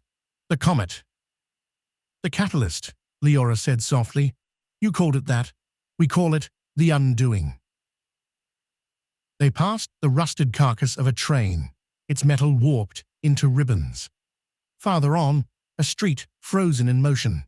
Vehicles half melted into asphalt, skeletons sealed inside like fossils in amber. He could still make out the shape of a child's bicycle, fused to a lamppost. He had to look away. Soon, Leora touched his shoulder gently. "You shouldn't stare too long. The past stares back." He wanted to ask what that meant, but the words wouldn't come. The heat in the air pressed against his lungs. metallic, dry, as if he were breathing rust. Every now and then, a flicker of movement danced across the edges of his vision. Shadows that weren't human, bending in ways that didn't match gravity. He blinked hard, trying to shake the illusion. "What are those?" he whispered. Ronan frowned. "Residual fields, ghosts of kinetic energy. When gravity tore, so did time. Some moments loop, burn themselves into matter." They walked on, through the skeletal frames of cities and over dry riverbeds, where fish bones gleamed like teeth. In the distance, he could see thin columns of light, piercing the haze. Some kind of atmospheric reactors, still running centuries later. "What's keeping you alive?" he asked. Leora smiled, though it didn't reach her eyes. "Fragments, old satellites. We scavenged their cores, built power stations from their debris. We live beneath them now, in the vaults." "And the others?" "What others?" Ronan said. "We haven't seen another enclave in 20 years." The thought landed like a stone in Edward's gut. The world he'd known, crowded, loud, alive, was gone. This wasn't even its corpse. It was the echo of its death. They reached a ridge overlooking a vast crater. At its center, a spiral of blackened rock twisted upward, as though the ground itself had tried to escape the event that birthed it. The air shimmered around it in uneasy waves. That's where it hit," Leora said. "Ground zero." Edward felt dizzy. He remembered the comet streaking across the night sky, bright as a wound. He remembered impact alarms, the sirens, the chaos, the flash. Then nothing. And now, this. He knelt, pressing a hand to the cracked earth. It was warm, faintly humming, like the skin of a sleeping animal. For a second, he felt something beneath his palm. A rhythm, almost like a heartbeat. "Do you feel that?" he asked.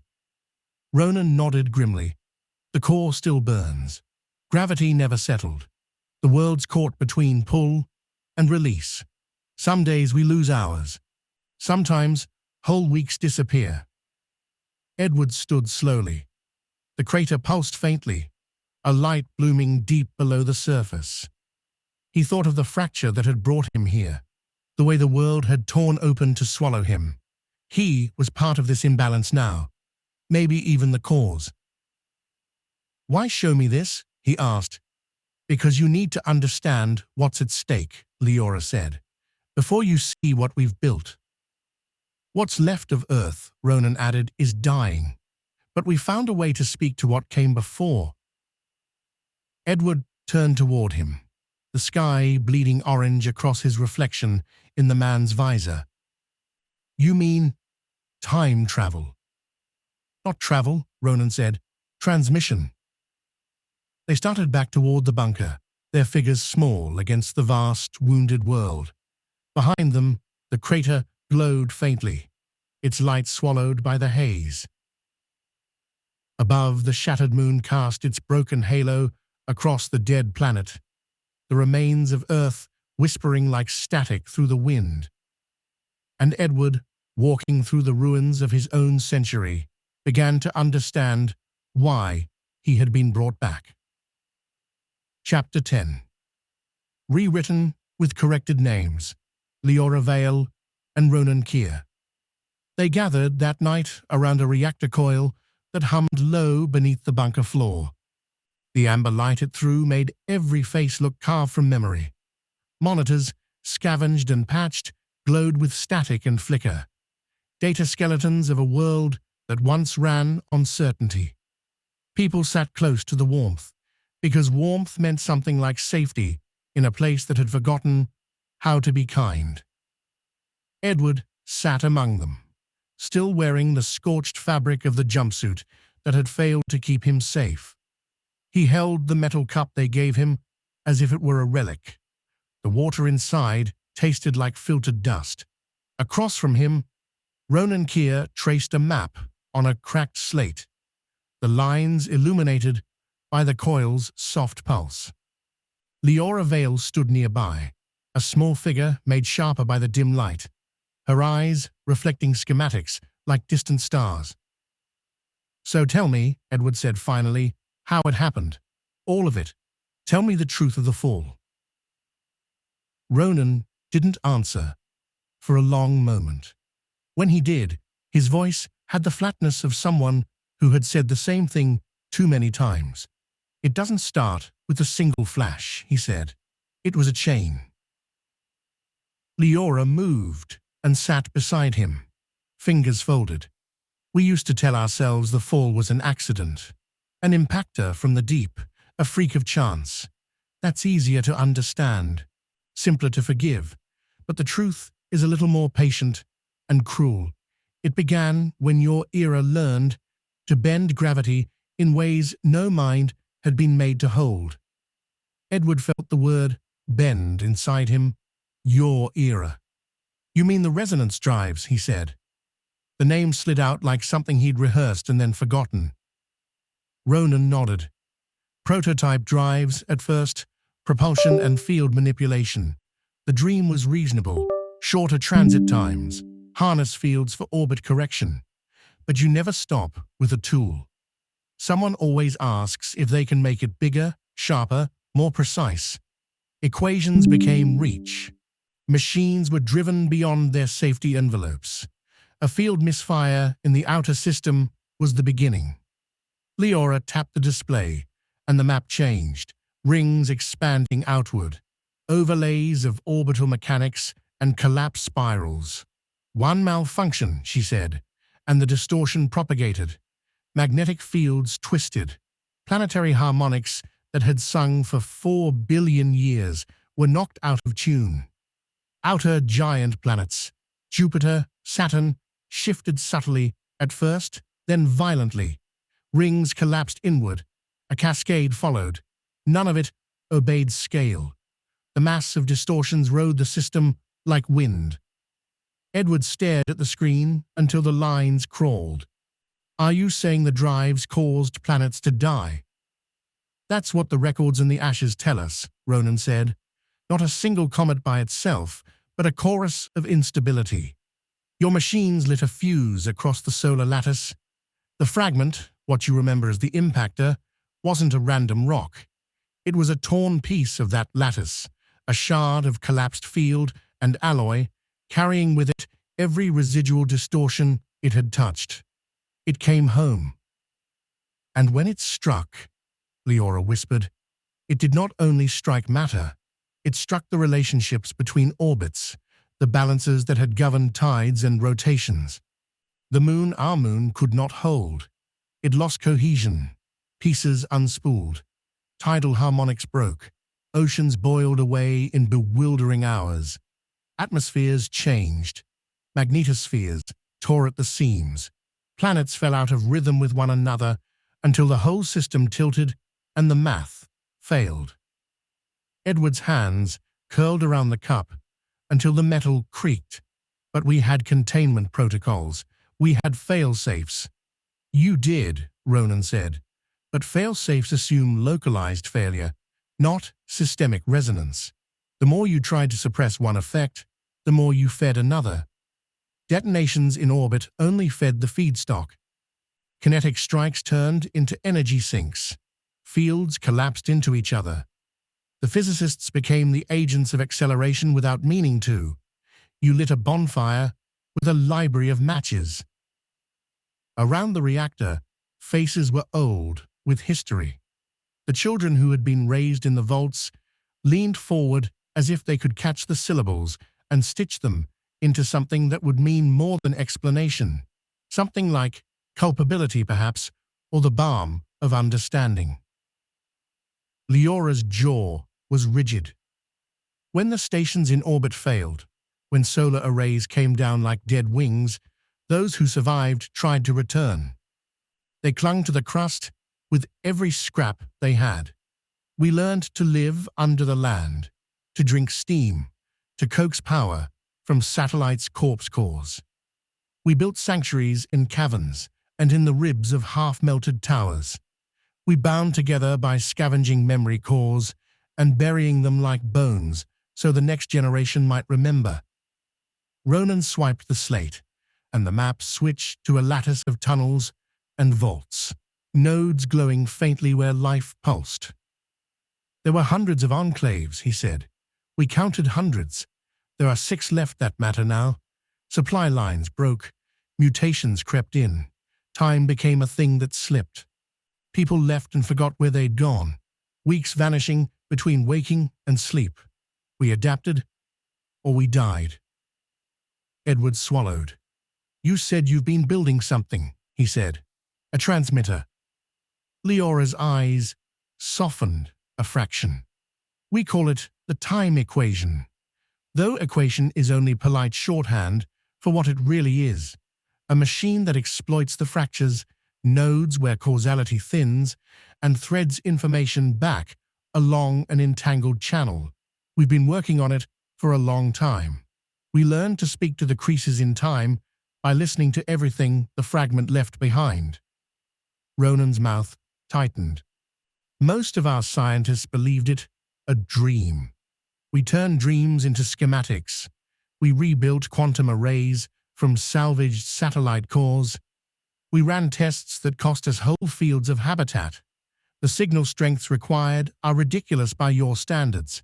They require a stable anchor, something whose quantum signature predates the distortion, something that can carry a past state through a temporal channel and remain coherent.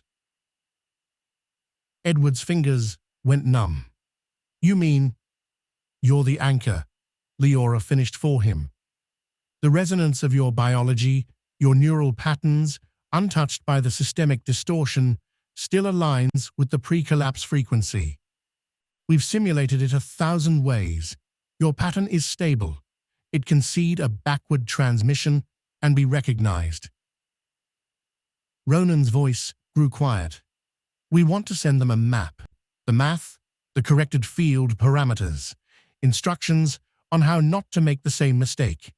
In short, we want to tell the past to stop the chain before it starts.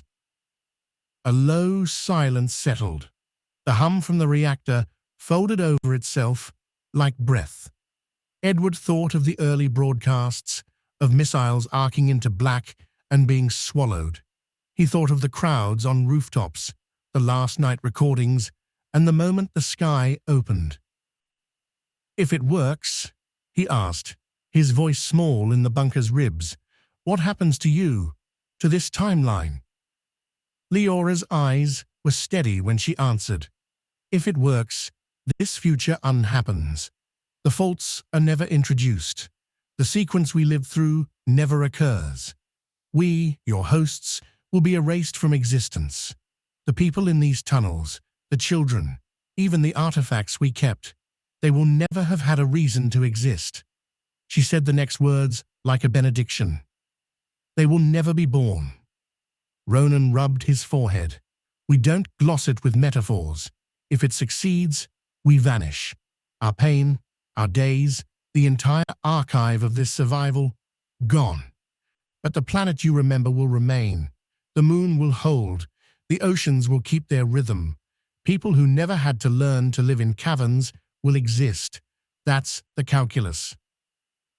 Edward had been plucked from a dying edge of a timeline to become the lever that might lift a whole future from its hinge. And if it fails, he whispered. Then the last light goes out, Leora said. The coil hummed. We exhaust the last reserves on one more attempt. We will have given everything, and it will not be enough. That is the truth of the risk. He thought of his mother, pointing at the winter sky when he was a boy. The ache of smallness, the warm simplicity of constellations. He tasted tears that were not his yet. Grief borrowed from lives he had not lived and would never live. Ronan pushed the slate toward him, and numbers flooded the screen.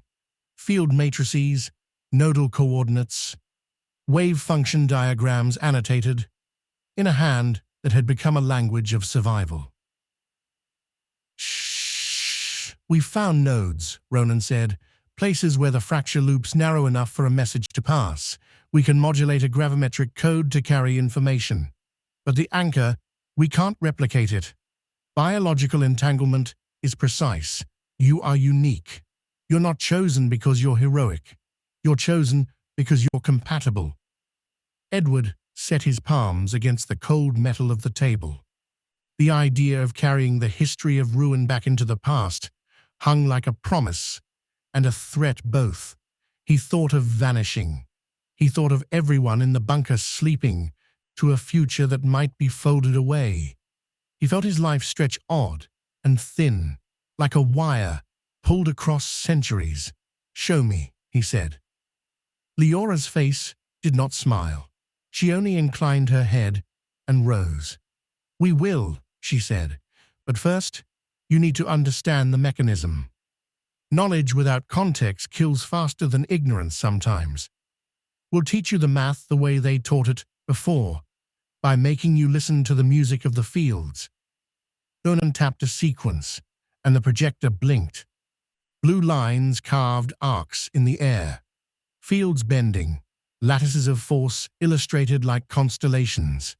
For the first time since waking in the bunker, Edward felt something akin to purpose tighten in his chest. It was a cold, fierce thing. Responsibility, perhaps, or the last stubborn thread humans saved for one another. Outside, the broken moon carved its slow arc across a sky that had lost names.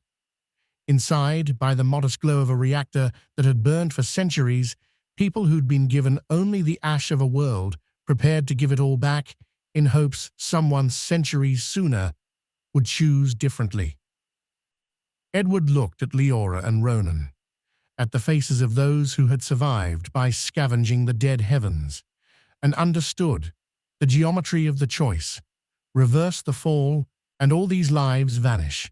Refuse the climb, and the rest of the world follows a slow, certain extinction.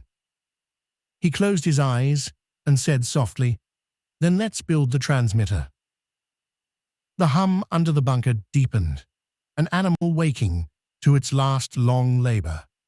Above them, the sky simmered and watched, indifferent and vast.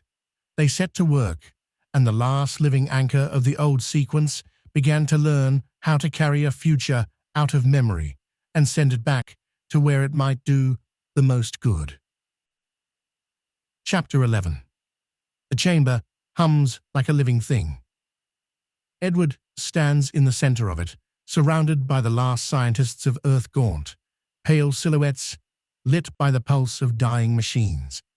The walls tremble with the sound of slow collapse, the deep subsonic groan of a planet being eaten from within. Dust rains from the ceiling in soft drizzles. The power grid flickers every few seconds, as if the world itself is on life support. "Don't move," Leora murmurs, fingers sliding over a translucent screen. "The field's fragile." Edward doesn't answer. His throat is tight. It's not fear exactly, it's the strange vertigo of realizing you've wandered into something beyond comprehension. These people, hidden beneath the crust of what used to be a continent, aren't just surviving. They're working. And at the far end of the room, a structure glows, a ring of copper and glass and quantum mirrors, taller than any of them. The air around it bends like heat over asphalt. He can feel the weight of it, the distortion gravity curling in on itself. "That's it?" he asks quietly. "That's what you've been building?" Leora glances up. Her eyes catch the light, silver green in the hum of the field. "We call it the resonant core," she says. "It's complicated. Try me." Her lips twitch into a small, tired smile. "It's a machine that speaks to time." He laughs once sharp, disbelieving. "You're serious?" "Oh, entirely." She touches the glass rim of the core, her hand trembling. "Our instruments showed that gravitational collapse isn't just destruction. It's information compressed into singularity. The universe doesn't forget anything. It just hides it. We're trying to speak the language of that compression. Send a message back. Edward stares at her. You're talking about time travel. No, says another voice, Dr. Holden, the older physicist with the metal implants along his temple. His face is grey under the sterile light. Not travel, translation. We're not sending matter through time. We're sending meaning, patterns, quantum states carrying instructions, a blueprint for undoing the collapse. He moves closer, gesturing toward a cluster of suspended holograms that form equations Edward doesn't have the vocabulary to understand. We've been working toward it for centuries, since before the fall. Every generation refined a piece of it. But the system needs a bridge, something that exists simultaneously in two timelines, a temporal anchor. Leora glances toward Edward then, her expression unreadable. It takes him a few seconds to realize what they mean. You're saying, he laughs again, hollow.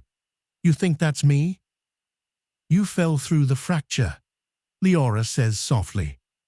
You crossed the event horizon and survived. That shouldn't be possible. Your body carries residual entanglement from the singularity. When we scanned you, the readings... She exhales. Edward, you're still resonating with a timeline that no longer exists. Holden finishes for her. You are the constant we were missing. They show him the data. It's beautiful in a terrifying way. A lattice of spiraling variables, each connected to another by strings of light. Every symbol represents an impossible concept. Folded dimensions, energy curvature, Planck scale feedback. It looks alive. This is what we're trying to send, Holden says. Equations, energy signatures, and the coordinates of the singularity before the collapse. The blueprint for how to stop it before it happens. And you think it'll work? Holden gives a humorless smile. We think it's our last chance. Edward looks at the core again. Its pulse is synchronizing with his heartbeat. He can feel it. You said it needs an anchor. You mean someone has to go. Leora's silence confirms it. He swallows hard. Then send one of you. Holden shakes his head. We can't. The resonance only locks to entities that existed in both timelines. We're of this world, this broken version. Our quantum states are already entangled here. If we cross back, we'll disintegrate. You, on the other hand, don't belong here, Edward finishes quietly. Leora nods. You were never meant to be in this era. That's why you're still undefined. You can move between them. The thought hits him with a strange, painful clarity. All the impossible moments, the fall, the impact, the way he woke among ruins that shouldn't exist, it all comes together. He isn't just lost in time. He's the crack that time made. They guide him deeper into the facility through tunnels of frozen metal and old graffiti, relics from when this bunker was something human. The air grows colder, denser, with radiation shielding. At the heart of it lies the generator, a fusion sphere, flickering weakly, its energy feeding into the core through thousands of cables like veins. This will burn out when we activate it, Holden says. It's barely holding. The planet's crust will collapse within days anyway, but the launch will trigger full destabilization. So you're going to destroy what's left of your world to send a message to mine. To save both, Leora says. If it works.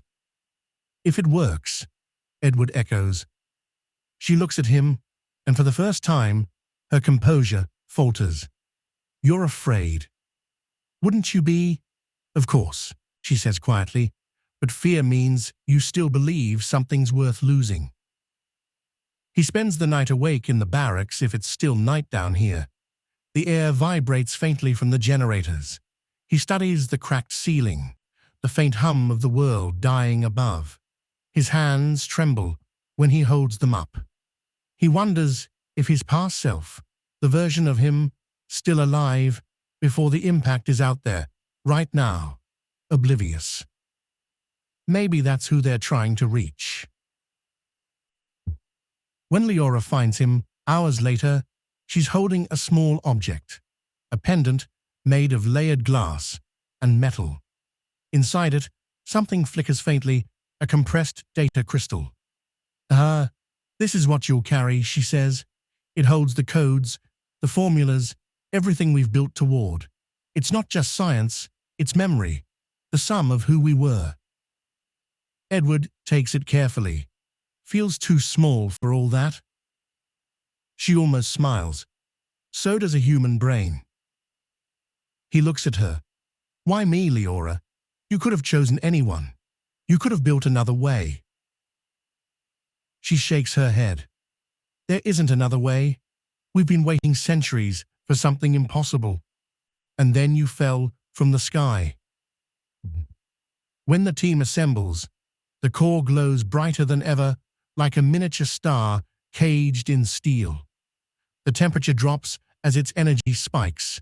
Air condenses into mist around them. The countdown clock flickers with numbers that don't make sense anymore. Even time is losing coherence. Holden shouts over the noise. Once it starts, we can't stop it. The gravitational wave will erase this facility. Edward grips the pendant, throat dry. What happens to me? You'll fall again, Leora says. Back to where you came from, but before it all fell apart, the transmission will ride your collapse. You'll be encoded in it. Encoded. A message wrapped in flesh. He laughs, shakily.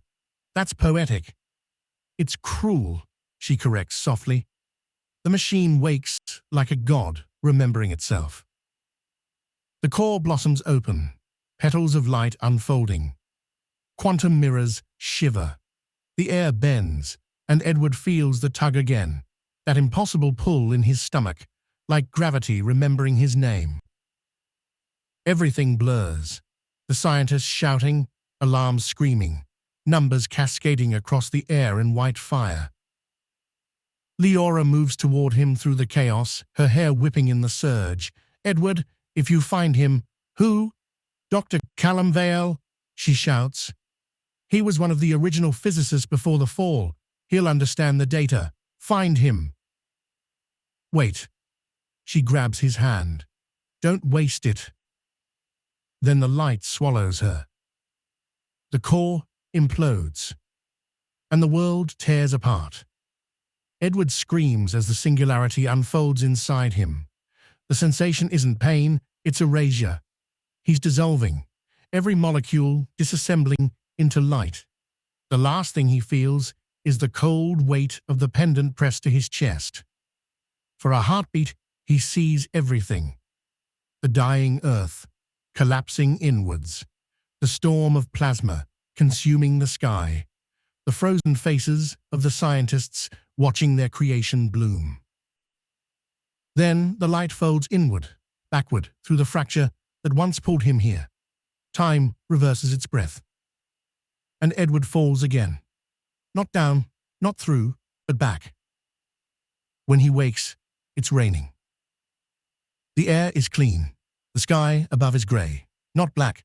The city skyline is whole towers standing, windows lit. Cars hum in orderly streams below. The air tastes of life and ozone, not ash. He stumbles to his feet, drenched, shaking.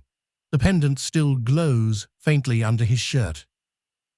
He knows this place, knows the street, knows what's coming. The impact hasn't happened yet.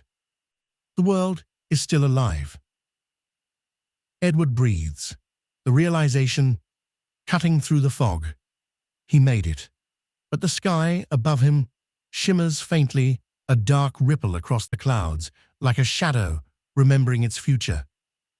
And somewhere beneath the thunder, he swears he can still hear Leora's voice, soft and distant. Don't waste it. Chapter 12.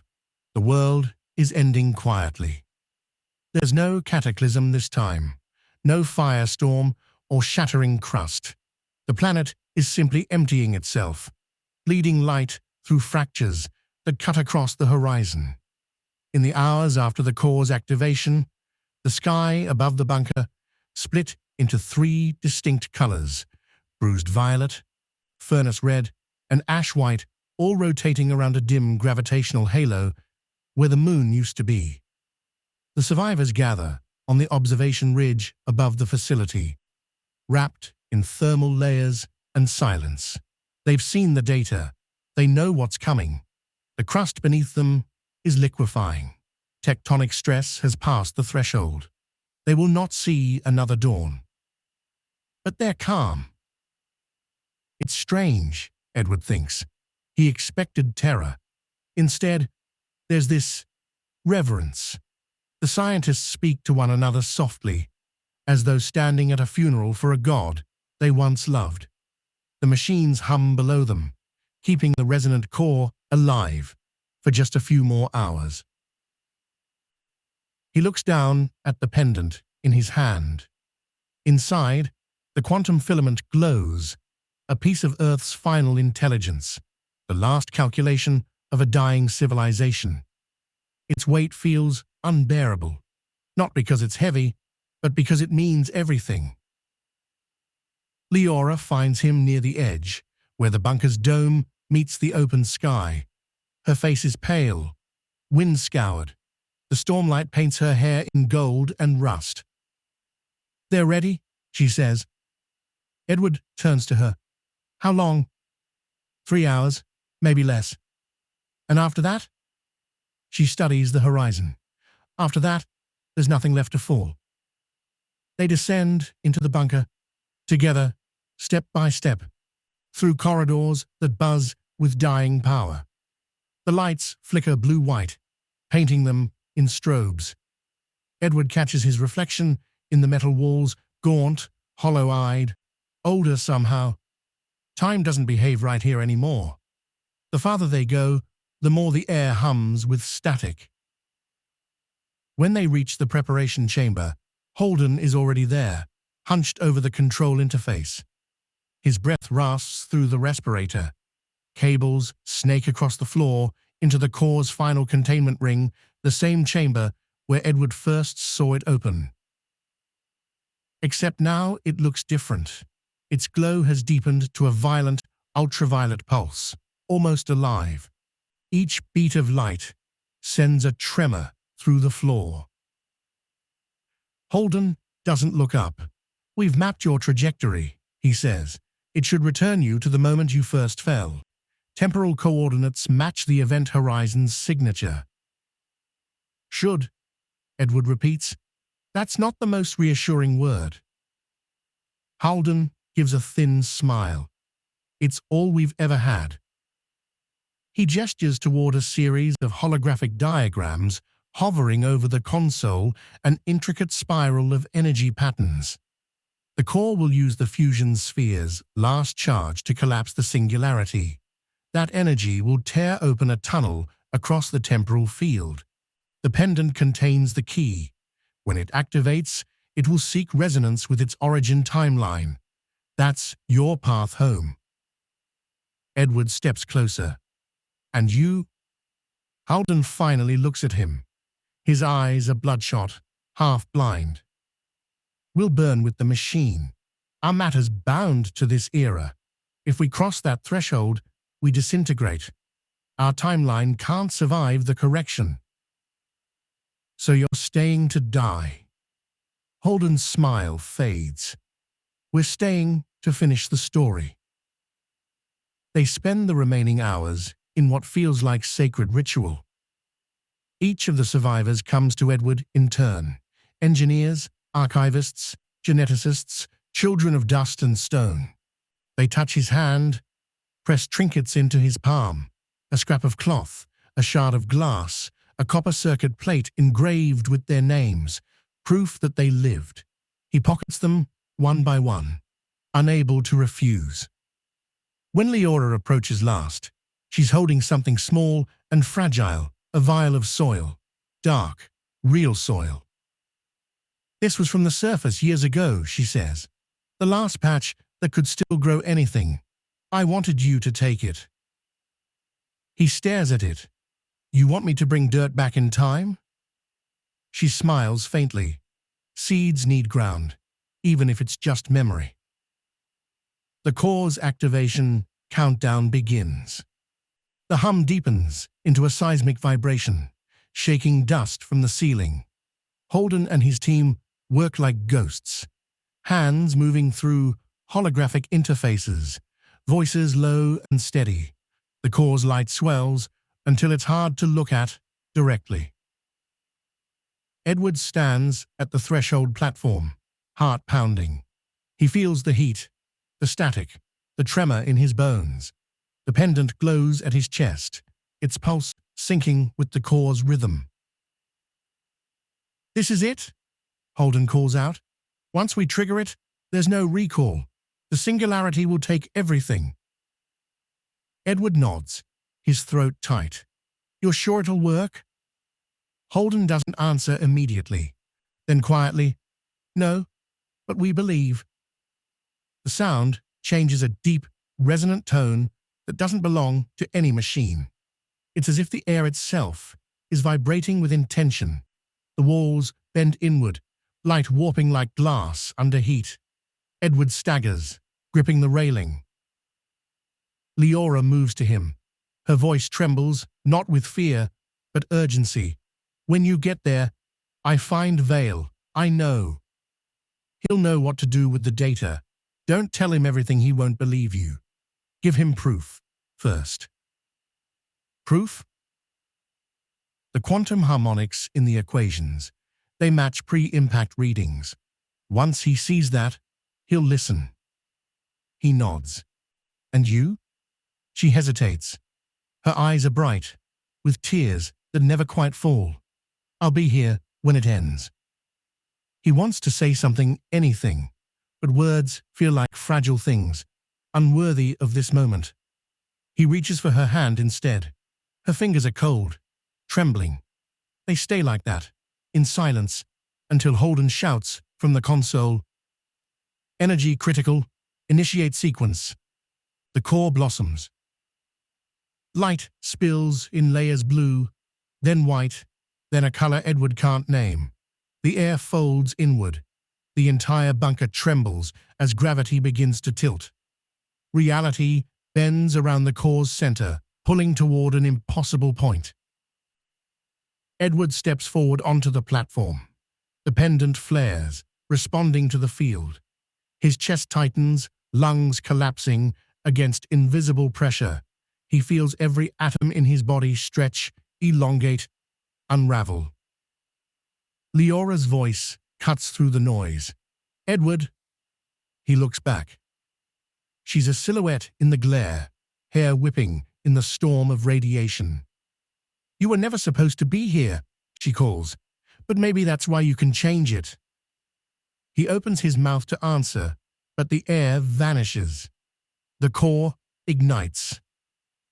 For a moment, the entire world turns into light. There is no up, no down, only through.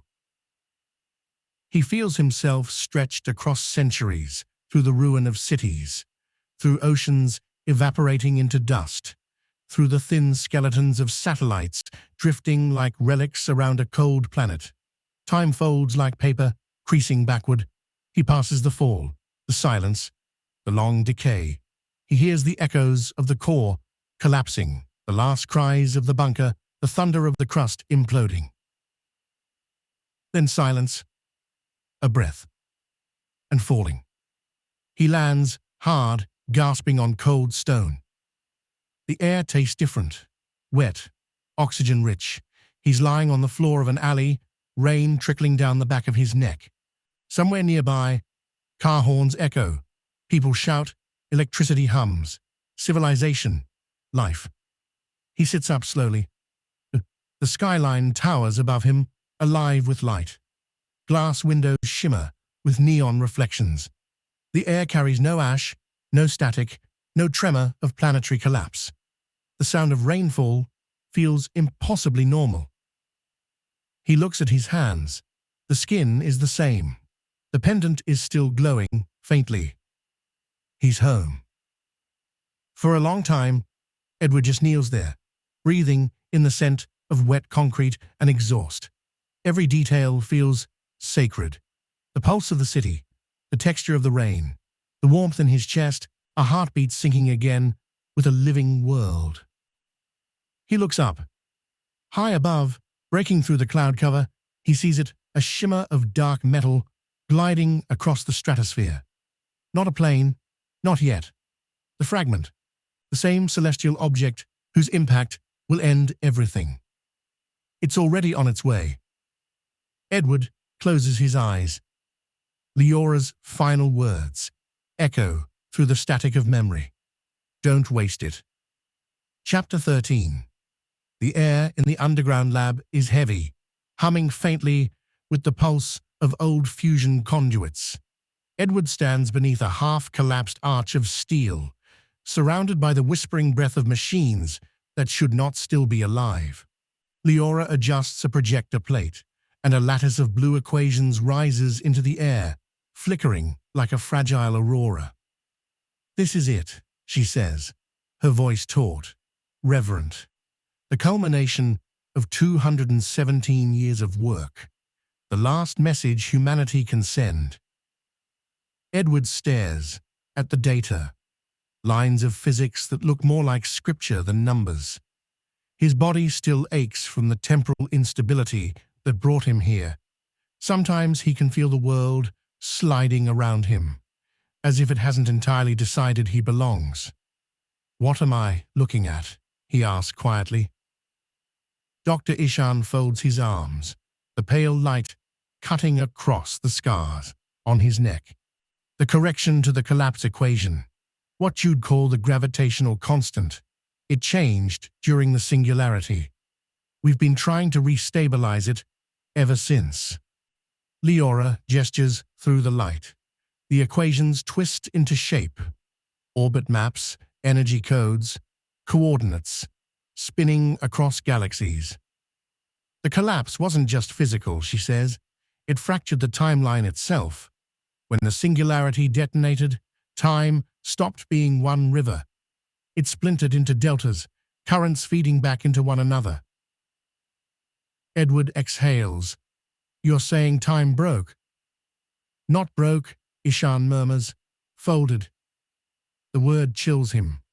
He remembers the moment he fell. Black sky, shredding, gravity turning inside out, light pulling him like a tide. He'd thought it was death. Maybe it was. Maybe he never stopped falling. Leora looks at him. "When you arrived, you carried a quantum imprint from before the collapse, your atomic signature still entangled with the pre-impact universe. That's why the system reacted to you." "Reacted how?"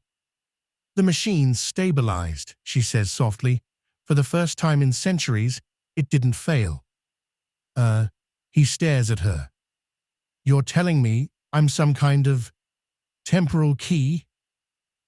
She nods.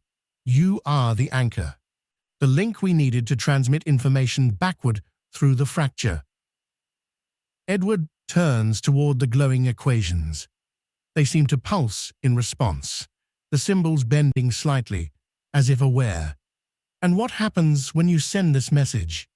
Leora glances at Ishan. The older scientist hesitates, then touches the control panel. The projection shifts again, this time showing Earth, or what's left of it. Continents fractured by impact scars.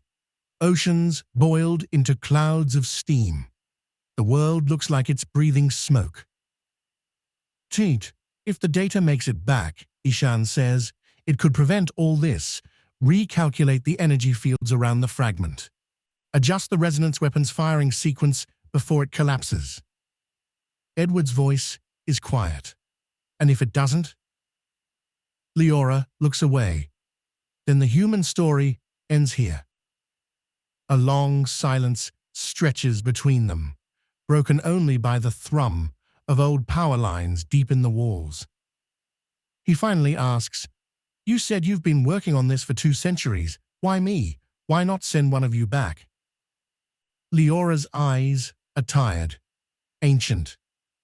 "Because we're not real to that timeline anymore," she says. "We're consequences, echoes held together by entropy and will. If any of us tried to cross, the universe would erase us before we reached the other side." Edward feels the weight of the idea settling in his chest. They've already accepted their extinction. They only need him to make it mean something. Ishan swipes his hand through the projection, isolating a single strand of code. "This," he says, "is what you must deliver. The coordinates and data sets for the gravitational realignment. Give it to a physicist named Dr. Callum Vale. He was leading the planetary defense array at the time of the impact. If anyone can interpret this, it's him." Edward repeats the name under his breath. Callum Vale. Leora steps closer. He'll be the one to listen. Even if he doesn't believe you at first, he'll recognize the math. You'll have to make him. Edward studies her face, how the light plays against her features, how she seems to flicker slightly, like everything here does. "You're sure I can get back?" Her voice softens. "You already did once. You just don't remember it yet." That catches him off guard. "What does that mean?" She doesn't answer. Instead, she gestures toward the central console, where a small orb glows faintly, pulsing in rhythm with Edward's heartbeat. "This is the transmission core," she says. "We've encoded the data into your biofield. It will only activate once you cross into your original timeline. Your body is the carrier." Edward's mouth goes dry. "You're saying the message is inside me?" "In a sense," Ishan replies, "entangled with your quantum state. When you return, your nervous system will radiate the data as electromagnetic interference. Primitive tech won't see it, but any advanced sensor or a mind tuned like Vale's will." Leora touches his arm gently. "Edward, you have to understand. This is our last chance. We've tried everything. Broadcasts, particle tunnels, entropy folds, but nothing crosses the divide. You did." He looks from her to the decaying ceiling, the distant tremor of collapsing structures above. "And if I fail?" Then she whispers, "we'll never have existed." The light dims as the reactor cycles down to conserve power. The projections flicker out, leaving them in the phosphorescent glow of ancient circuitry. Edward's heart pounds. Somewhere deep inside, he feels the pulse of that strange energy again, the memory of falling through light, through gravity itself. He thinks of the people above, the children in the ruins, the burned air that tasted like ash and ozone. Maybe this is what redemption looks like. One last impossible message carried through time. Leora hands him a fragment of transparent crystal, etched with a pattern that looks like veins of lightning. "If you ever doubt yourself," she says, "this will react to your presence. Proof that what happened here was real." He closes his hand around it.